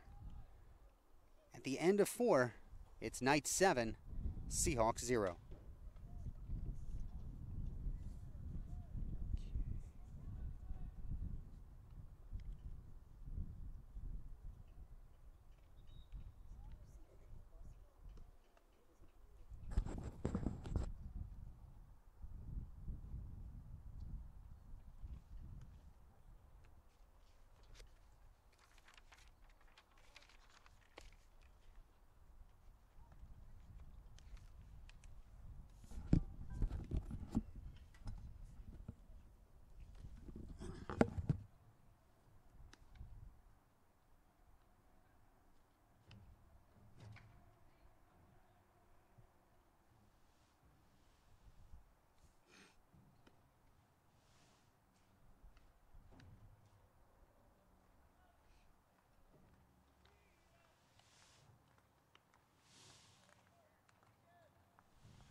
Knights head coach Mike Carter will keep his lefty on the hill, and why not?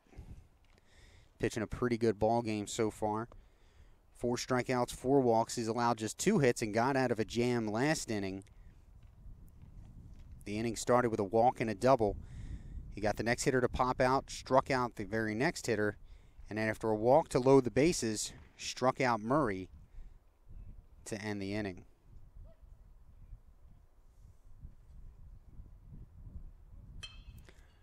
There's a pop-up. Acevedo over, and he makes the catch and goes into a slide. Excuse me, that was Criazola. So again, for the fourth time in 5 innings, 1 pitch, 1 out. That was Tanner Cebula.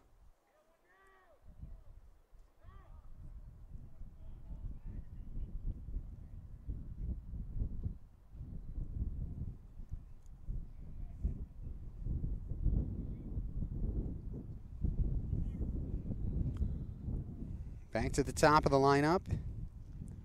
Bonares, 1 for 2 on the day. He singled his last time up in the third. That one misses for a ball.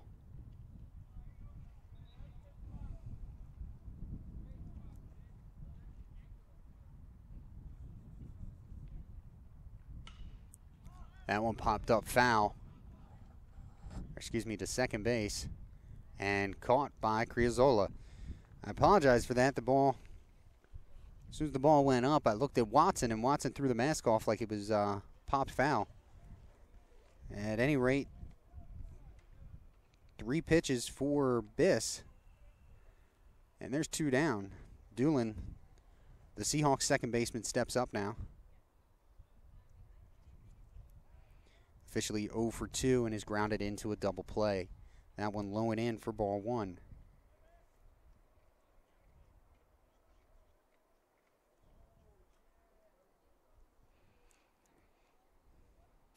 There's a shot to left field. Going back on it is Tracy. Seems like he's got it lined up. He does. And a very quick inning for Biss. On just 5 pitches, 3 up, 3 down, go the Seahawks. We head to the bottom of the 5th. The Knights 7, Seahawks 0.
For the Knights, 7-run lead, 1 run in the first, 2 in the third, and 4 runs in the 4th inning on 5 hits, no errors. For the Seahawks, no runs, 2 hits, 2 errors.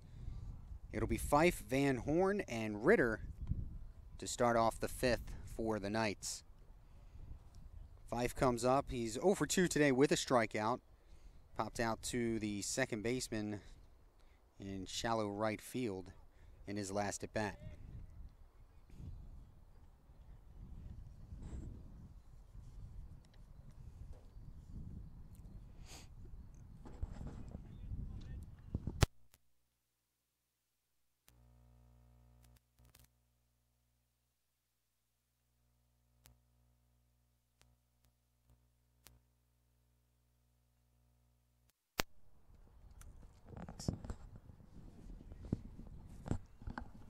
So ball to Fife. It's 1-0. Cannella stays on for the Seahawks. That one in the dirt. 2 balls, no strikes.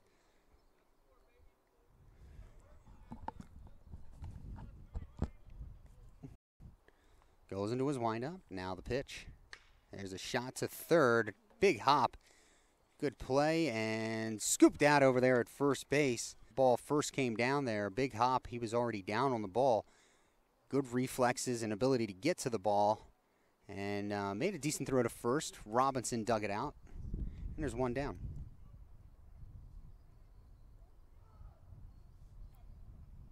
Here's Van Horn at bat. That one in the dirt gets away for ball one.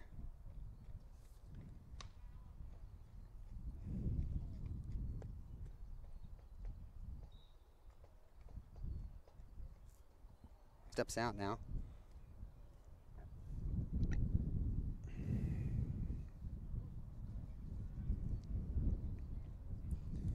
Came in with a 281 average. There's a swing and a ground ball to Bonnery. Slings it over to first base for the second out. Van Horn now, I think I said he was 0 for 2. He's now 0 for 2 with a walk. 6-3 to put out if you're scoring at home. If you're scoring at home, why are you at home? You should be here helping us score. 2 down, Chase Ritter steps up. The third baseman is 1 for 2 on the day with a run scored. The pitch in the dirt for ball one. His last at bat, last inning in the fourth, he found his way around the bases after a single, all the way around by miscues. He got to second on a wild pitch, got to third on a wild pitch, and then scored on a pass ball. Here's the 1-0 delivery. That is low for ball two. Ritter looking to get that average up. Came in with a .213 batting average, but like we said earlier, this is just his 15th game played on the season. And that one stays outside for a ball. So 3-0. See how head coach Mike Carter likes to play this one. Knights ahead by 7. And your number 7 hitter is heading to count 3-0. I'd be surprised to see the green light here, but I have been surprised before. That one in there for a called strike, taking all the way. Now 3 balls, 1 strike.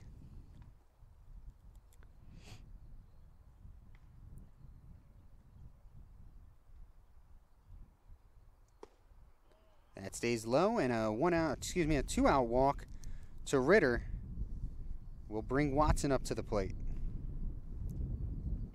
Ritter reaches for the second consecutive time. He's now 1 for 2 with a walk. Watson's last at bat, he walked, stole second base,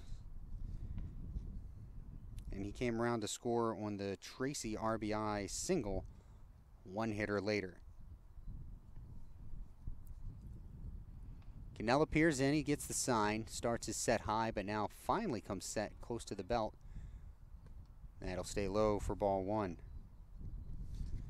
Cannella's got one of those sets where it looks like he's going to set high, and then he just slowly keeps dropping that glove. Sometimes he'll set at the belt, sometimes at the belly button, or where I would imagine is his belly button. Tapped foot 3 times as well. Here's the pitch. Inside for a ball. 2 balls, no strikes to Watson. Tracy is on deck. He would be next if they can continue the inning.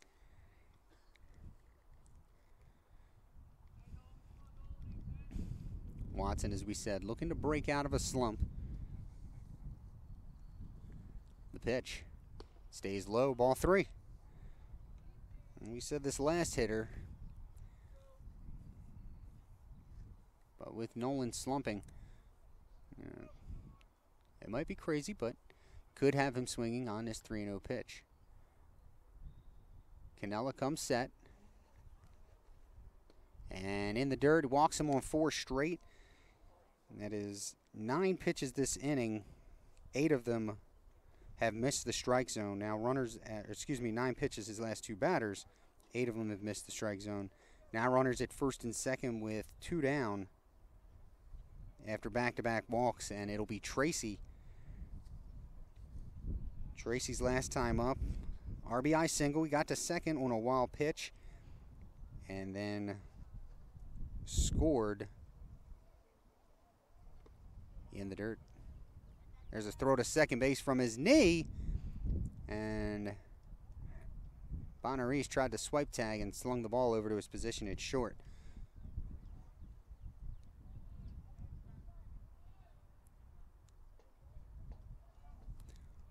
was a ball, ball one.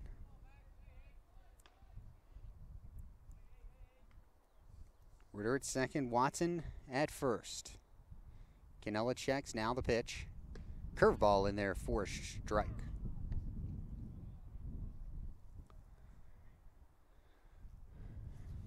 Criazzolo on deck, he would be next if the inning continues.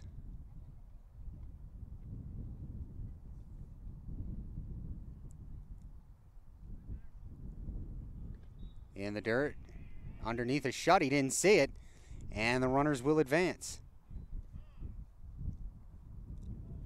Shutt did a pretty decent job there of blocking that one, but got up too quick, didn't realize it was right underneath of him, and both runners advance. It's second and third with 2 down, and a 2-1 count to Tracy.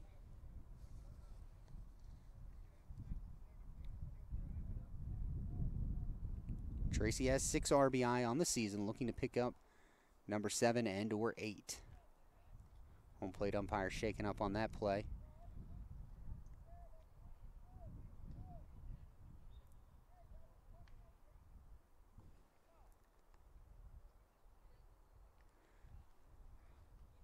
So now we're ready. 2 balls and a strike. Ritter at third, Watson at second. Here's the pitch to Tracy. Slow curve, swung on and missed.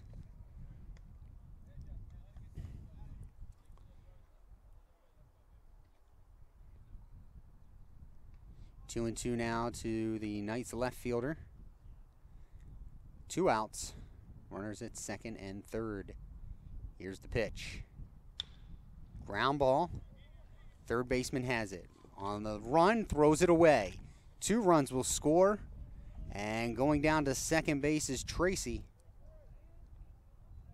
The Knights now lead it 9-0. It looked like it was a good play from the beginning. Worthington came in on the ball, picked it cleanly. Probably should have set himself before he threw. He had pretty good time to get Tracy. Instead, he throws it away. And 2 unearned runs now.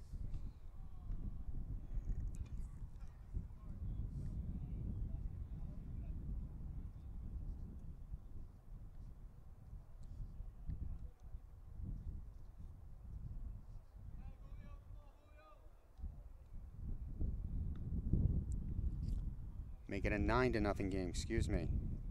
So Tracy got all the way to second on that play. Julio Criazzolo, and called on the swing by the home plate umpire. Not sure how he saw that, but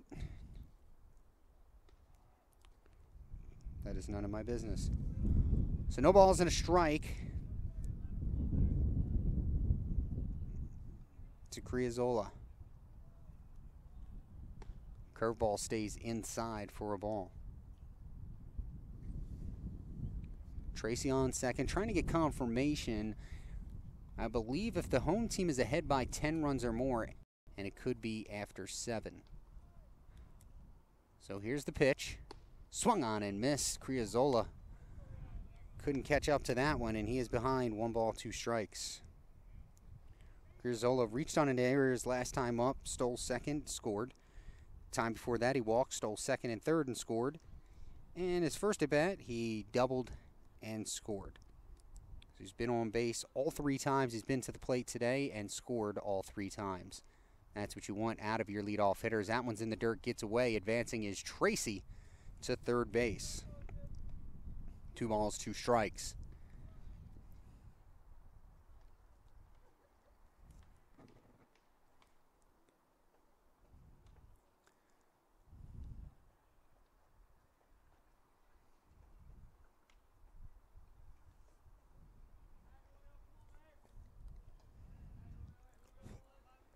Two balls, 2 strikes. Canella peers in to get the sign. Now the pitch. Swung on and missed. He got him. And that will end the inning. But the Knights pick up 2 more runs on no hits. 1 runner left on base. We head to the top of the 6th. Knights 9, Seahawks 0.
This remains on the mound for the Knights here to start the 6th inning. It's going to be Villafan, Yoder, and Shutt for the Seahawks. This comes into the inning. 2 hits allowed, no runs, 4 strikeouts, 4 walks, and a ball to start the at-bat off to Villafan.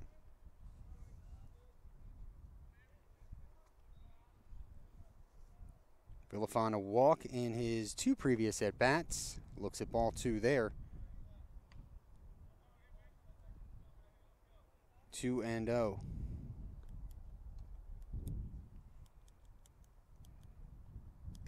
Swing and a miss. 2 balls and a strike.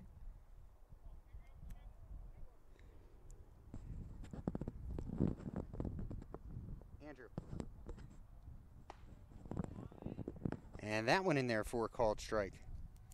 See me at the end of this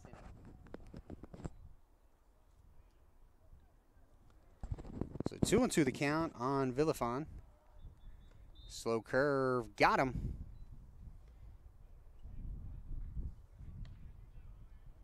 And the leadoff hitter reaches base for the Seahawks on a hit by pitch. First of the game for Biss, and that'll bring up Yoder. Yoder a double his last time up, and he was stranded back in the 4th. Biss comes set, working fast. Misses high. Watson cocks back like he was going to throw back down to first. Ball 1.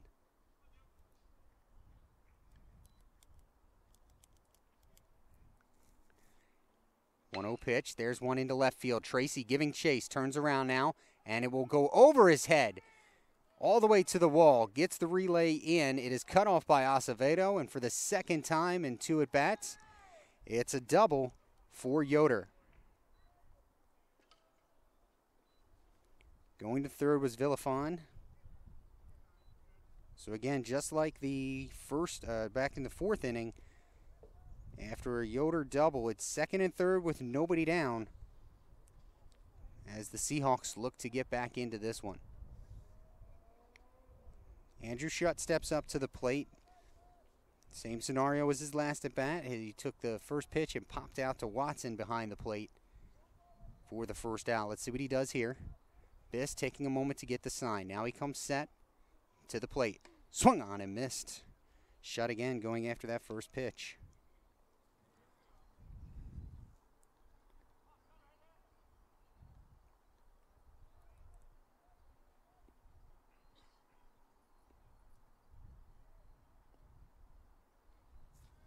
Biss is ready. Now he comes to the plate. High, ball 1.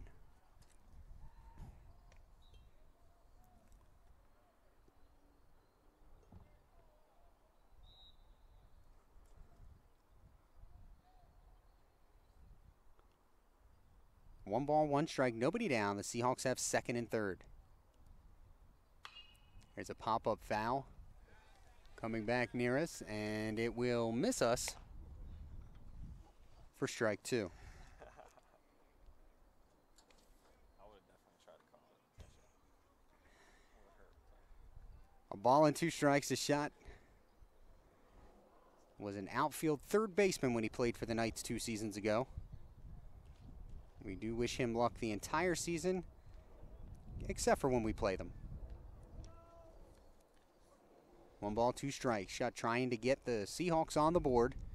Biss peers in, looking for his 5th strikeout. That stays high. A good play by Watson, using every bit of that 6'2" frame to go and grab that one. 2-2.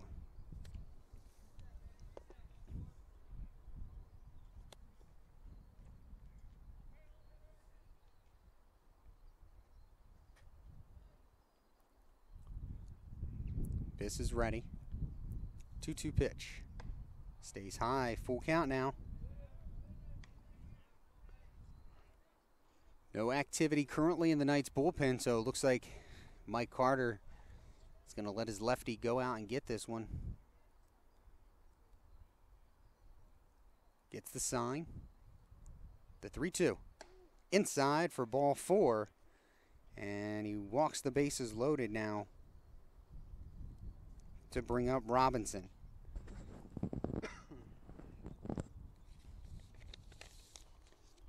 Robinson, the big first baseman, came in batting .256, 19 RBI. He struck out looking his previous 2 at-bats against Biss. See what happens here. Plot beginning to thicken. That one fouled off back into our right for a strike.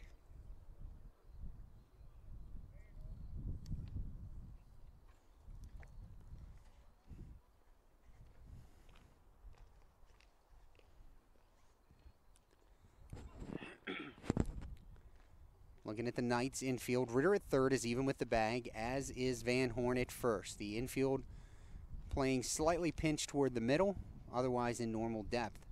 Here's the 0-1. Swung on and missed for strike 2. Good off-speed pitch there from Biss. And he's ahead 0-2 to Robinson.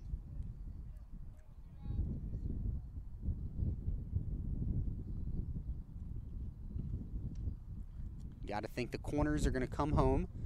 Middle infielders are going to get 2. That one in there, a called strike 3. And for the 3rd straight time, Biss gets Robinson looking at the inside corner. 1 down here in the 6th. 5 strikeouts now for Biss. It'll be Worthington. Worthington had a walk his last time up, in the 4th. He had the error a half inning ago to give the Knights 2 more runs. Looking to make up for that here, I would imagine. Ball 1.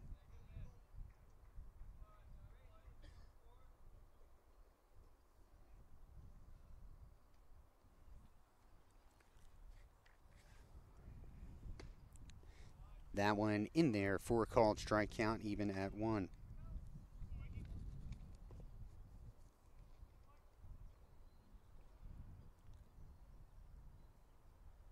Biss peers in. Now he's got the sign from Watson. Come set. The pitch.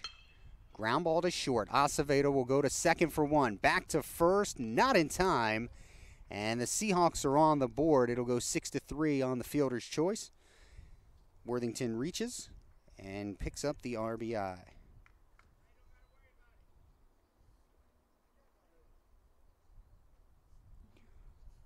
Over to third goes Yoder. And cut down 6-4 for the second out of the inning.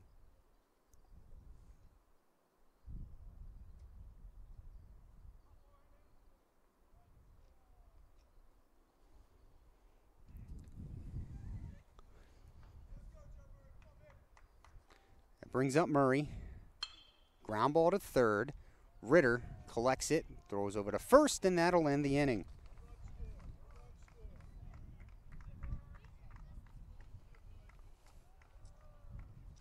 So the Seahawks get on the board, 1 run on 2 hits, no errors, and 2 runners left on base.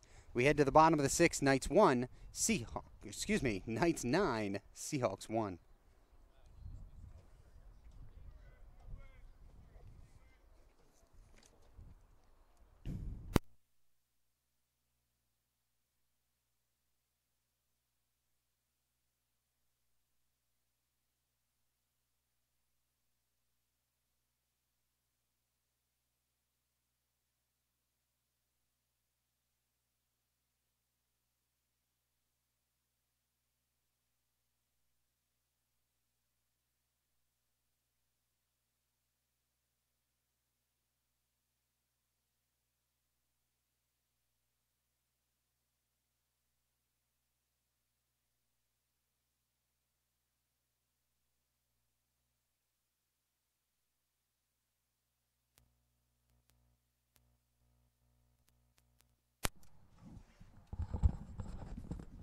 As we head to the bottom of the 6th, going to turn things over right now to Andrew Feminella. He'll have the call for a little while.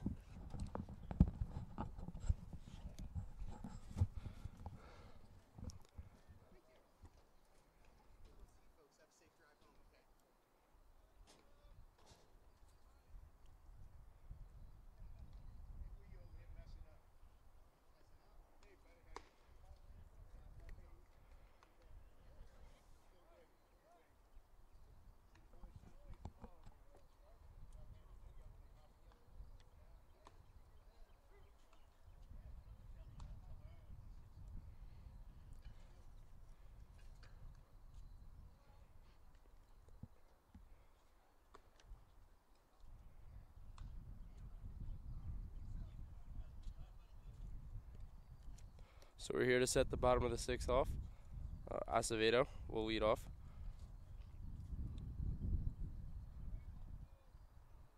He's 0 for 2 tonight. He's got a walk, a stolen base, and an RBI on the ground out in the fourth.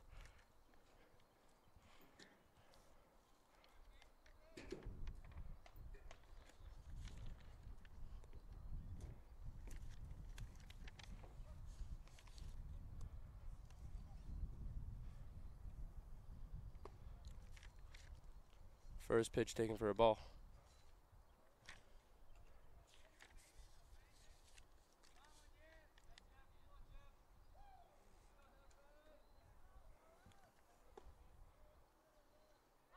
And that one is called a strike. It's 1-1 now. I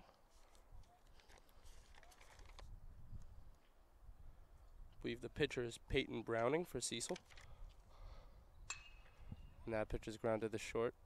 And he bobbles it, and Acevedo's going to beat it out. It's going to be their fourth error of the night. An E6 there in the book. The Knights start the sixth off how they want it with a man on base for Laviosa. One of the best hitters in the region.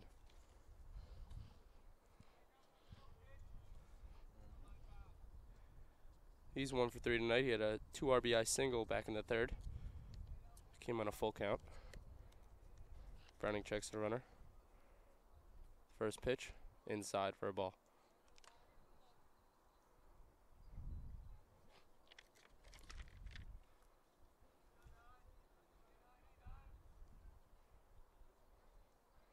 He sets. Here's the 1-0. And swung on and missed. Laviosa swinging out of his shoes a bit there. Count even at 1.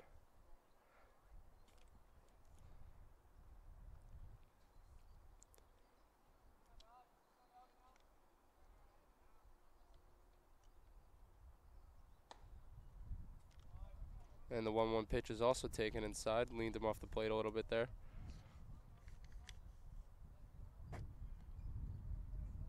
Acevedo not taking a huge lead off first. Browning still paying attention.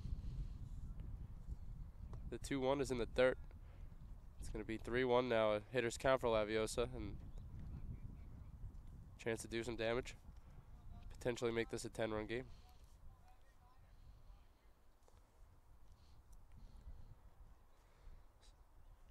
Assume the big swing comes here on the 3-1 pitch. There it is, the center. Backing up. And he'll have trouble tracking it, but he comes in and makes the catch.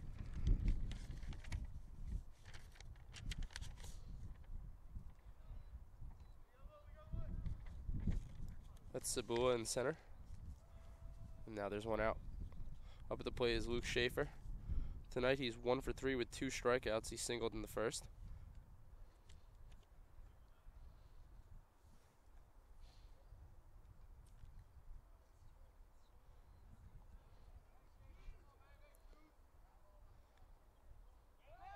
Pickoff attempt back at first.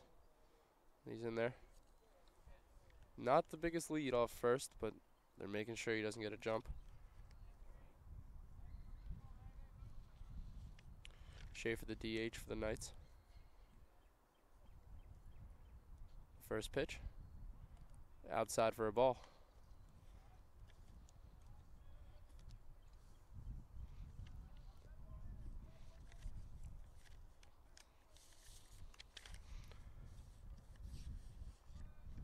Browning sets. Here comes the 1-0. Swung on a miss on the inside pitch by Schaefer. Counts even at 1. Coming into this game, Schaefer is 6 for his last 21 at-bats. He has 5 runs and 7 walks. It's good for a .464 on-base percentage. The pitch. It's a line into center, and that's going to be a base hit. Throw comes into the shortstop. And the Knights have first and second with just 1 out.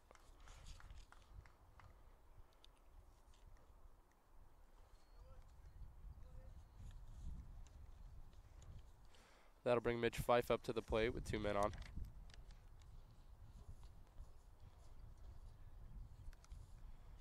A few games ago, he hit a monster 2-run homer in Catonsville. Or in Dundalk, excuse me.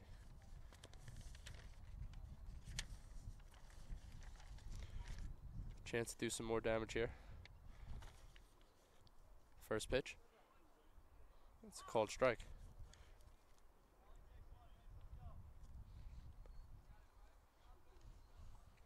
Really nice day here at CCBC Essex. Finally, the nice weather coming in as spring started. Checks the runner at second. And the pitch is a bunt attempt. It's popped up to third, and he misjudged it, and he dropped it on purpose, I believe. He's going to take it to third for the out and second for the double play. And I guess that doesn't count for the infield fly rule, but that's going to be a double play, and the ninth inning is over. Bit controversial, and we'll see what happens here. But I was surprised that wasn't called the infield fly. The third baseman clearly dropped that one on purpose. And it's going to be interesting to see what happens. The umpire's talking it out. And they're going to reset it. It's going to be the infield fly rule in effect. Runners will remain on first and second with 2 outs, and that's the correct call. It's an errant bunt attempt. Third baseman misjudged it, came in, and when he was going back, he dropped it on purpose to get the double play. It was a smart play, but the Cecil coach not happy.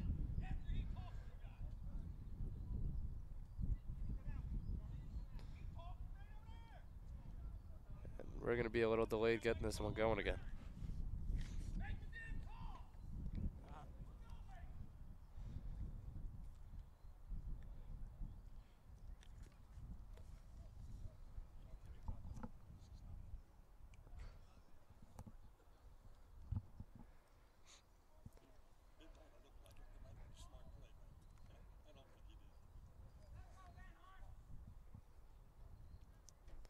The 6th inning is an interesting one so far. It's a nice way to get welcome to the broadcast. It's doing great for me. Mass confusion, but here we go. We're set to start again. Fan horn up, 2 outs, and the first pitch is a ball.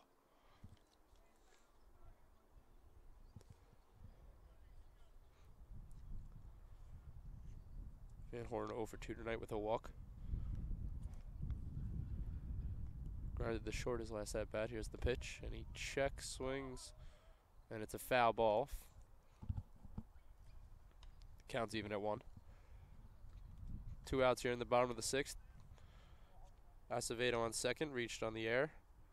Schaefer on first, singled to center. After the pop or the infield fly roll, it's 2 outs, and that's a curveball in there for a strike 2. Nice breaking ball there by Browning.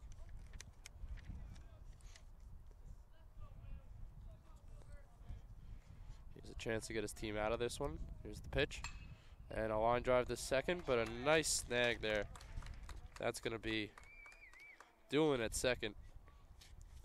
The leap and grab, and the inning is over. The Knights will hit the field again as we move to the top of the 7th, and it's a 9-1 ball game.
All right, folks, top of the 7th inning now. Rocco Jeppy back with you, and special thank you to Andrew Feminella for filling in there for a moment. That is what happens when you have back-to-back games, as we see a swinging strike to Sabella to start things off. Had to do some prep for the women's lacrosse game coming up at 7 o'clock against College of Southern Maryland. That one's fouled off for strike 2.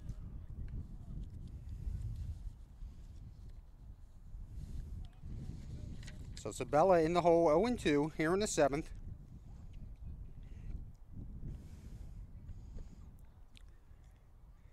Low ball 1.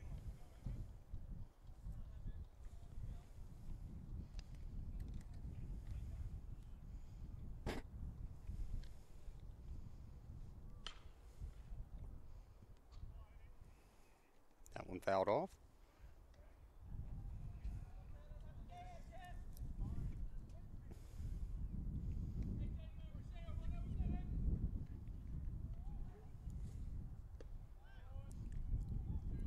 And ball 2. 2 balls, 2 strikes to this inning's leadoff hitter, Tanner Sabula. And he got him. Swung on and missed. Strikeout number 6 for Biss.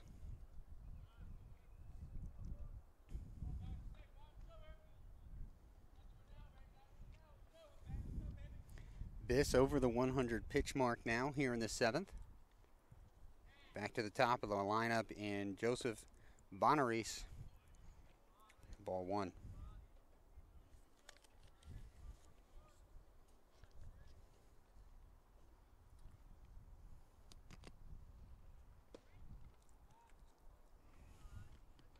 And that stays outside for ball 2. 2 balls, no strikes. The Knights lead it 9-1. Top of the 7th inning. That one should be a strike. No, it is not. Ball 3.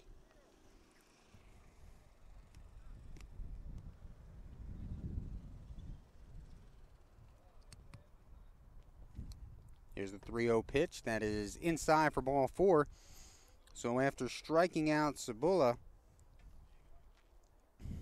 Bonaris walks on 4 straight. And I'll bring up Doolin.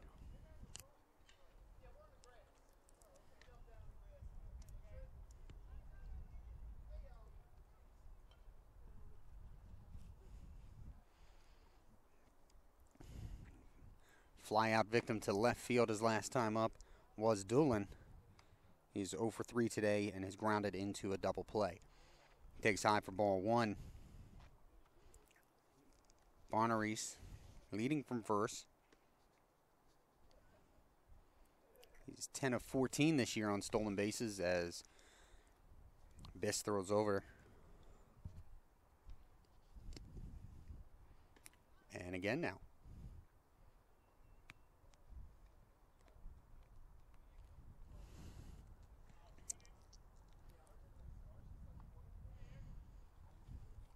There he goes a third time. They got him caught in a pickle, and he is safe. The throw was high from Van Horn, and Bonaris able to get under the tag and advance to second. So credit him with a stolen base. And a runner in scoring position with 1 down. Doolin ahead in the count, 1-0. There goes Bonaris, swung on and foul down the third base line.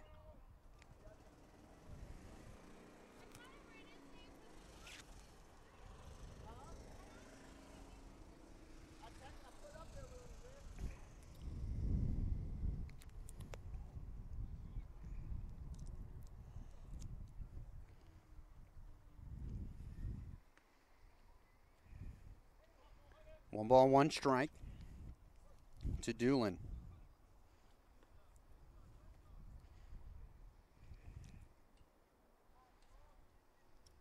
Biss checks the runner at second. Again, the throw and into the runner. Acevedo luckily got a glove on it. because he didn't really see it.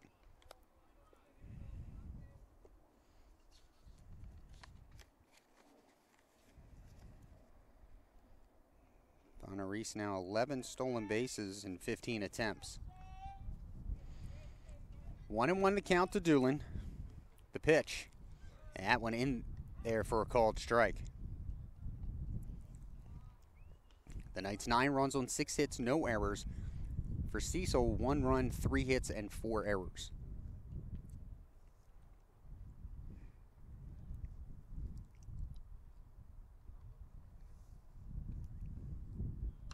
There's one fouled off. Count remains 1 ball, 2 strikes.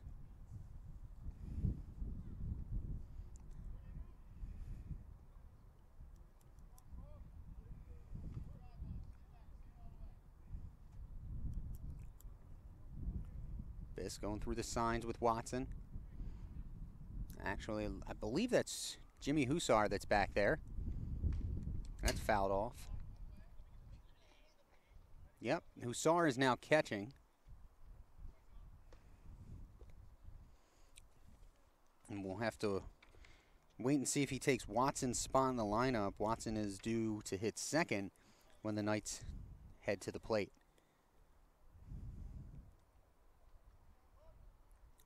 Pick off play to second is not in time. The ball gets away, and Bonaris bluffs like he's going to go. He does not.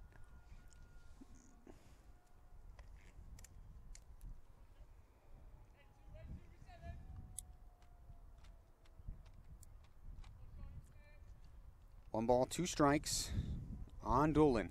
Biss checks the runner. Now the pitch. Curveball, good stop by Hussar. And the count even at 2.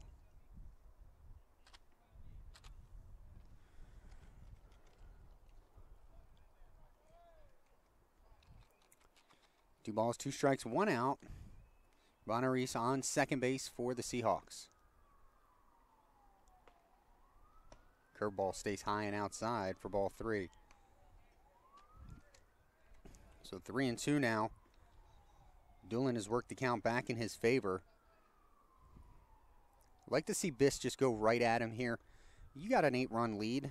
Don't worry about that runner at second base. There goes Bonaris to third. High fly ball to left center field. Tracy giving chase.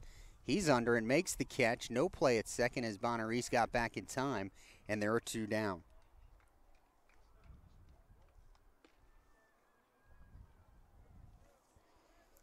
Villafon to the plate. Villafon has 0 official at-bats today. He has 2 walks and was hit by a pitch his last at-bat and has scored a run.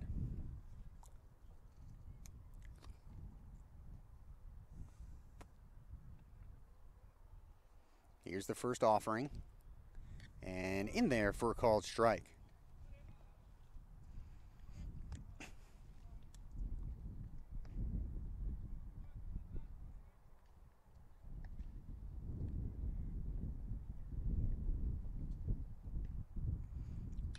Swung on and fouled back of home plate for strike 2.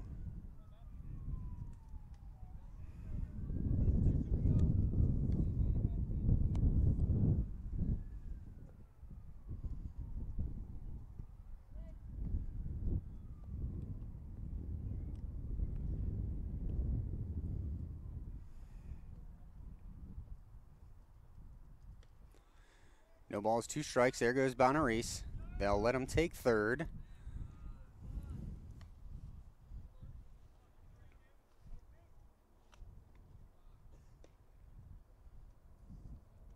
One ball, 2 strikes to Villafon.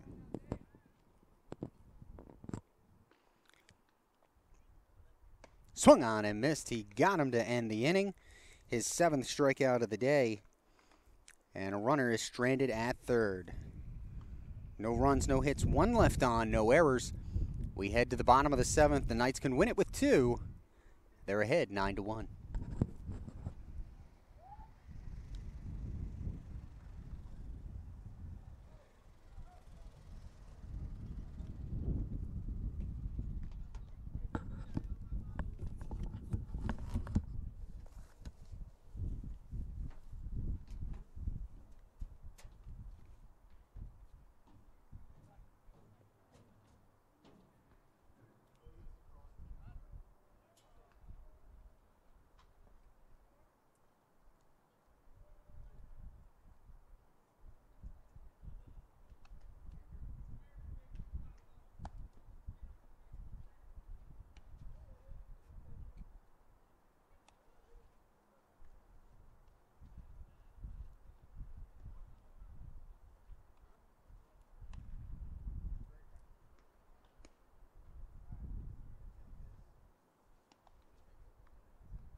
intern telling me that information, but I'll digress. Well, he's an intern too.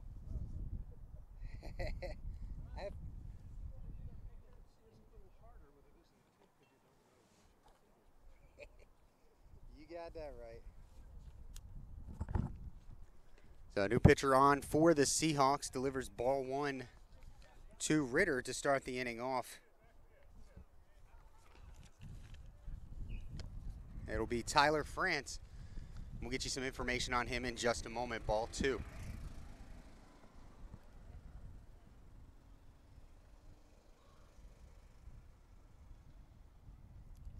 Two balls, no strikes to Ritter.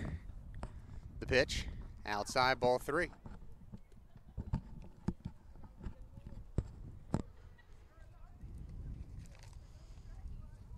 So France comes into the game. This is his 5th appearance, all in relief.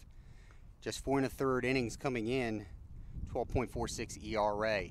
That one in there for a called strike, 3-1. He's given up 6 earned runs on 7 hits, 3 walks, 1 strikeout. Opponent's batting 1,000. That one stays high in ball 4, so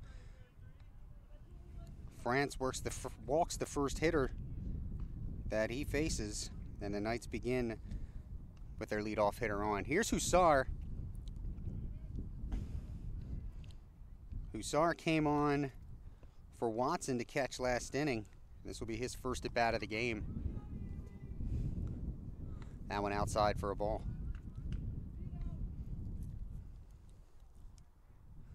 So Cannella came on to pitch 3 innings. Gave up 4 runs, 2 of them earned on 2 hits. 3 wild pitches, as that one stays high for a ball. 1 strikeout, did not walk a batter. 2 balls, no strikes to Hussar.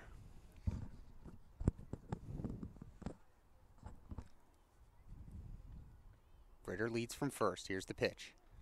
And the curveball stays high, 3-0. So France not having much success coming on in relief right here.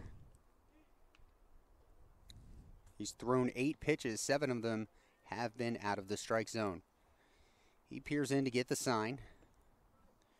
3-0 to Jimmy Hussar.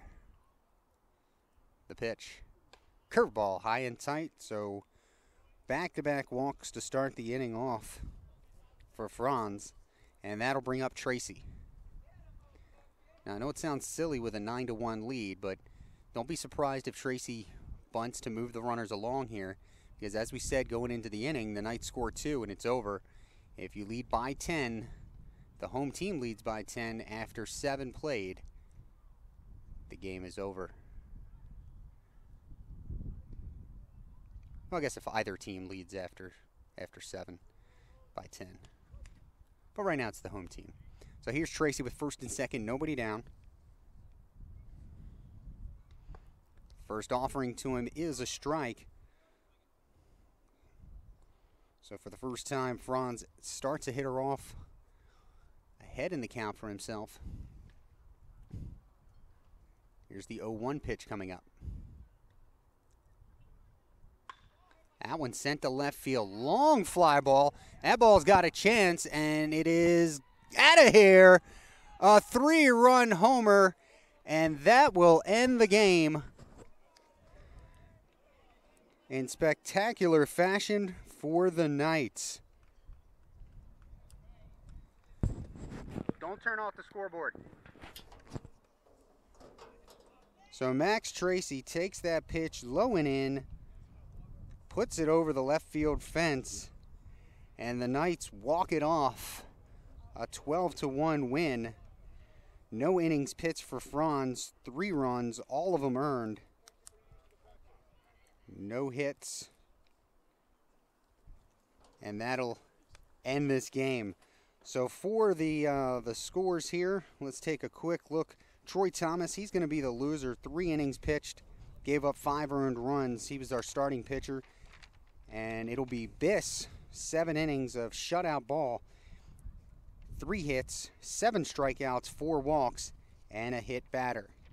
We thank you for joining us, folks. We'll be back on the air on Sunday as the Knights have a doubleheader beginning at noon with Allegheny College. They will be on the road Saturday at Garrett College for a doubleheader. Again, thanks to my broadcast crew, Chandler Aversa, Matt Ryan, Adam, and Andrew Feminella. This is Rocco Jeppy saying so long from CCBC Essex Field, where once again the final score, Knights 12, Seahawks 1.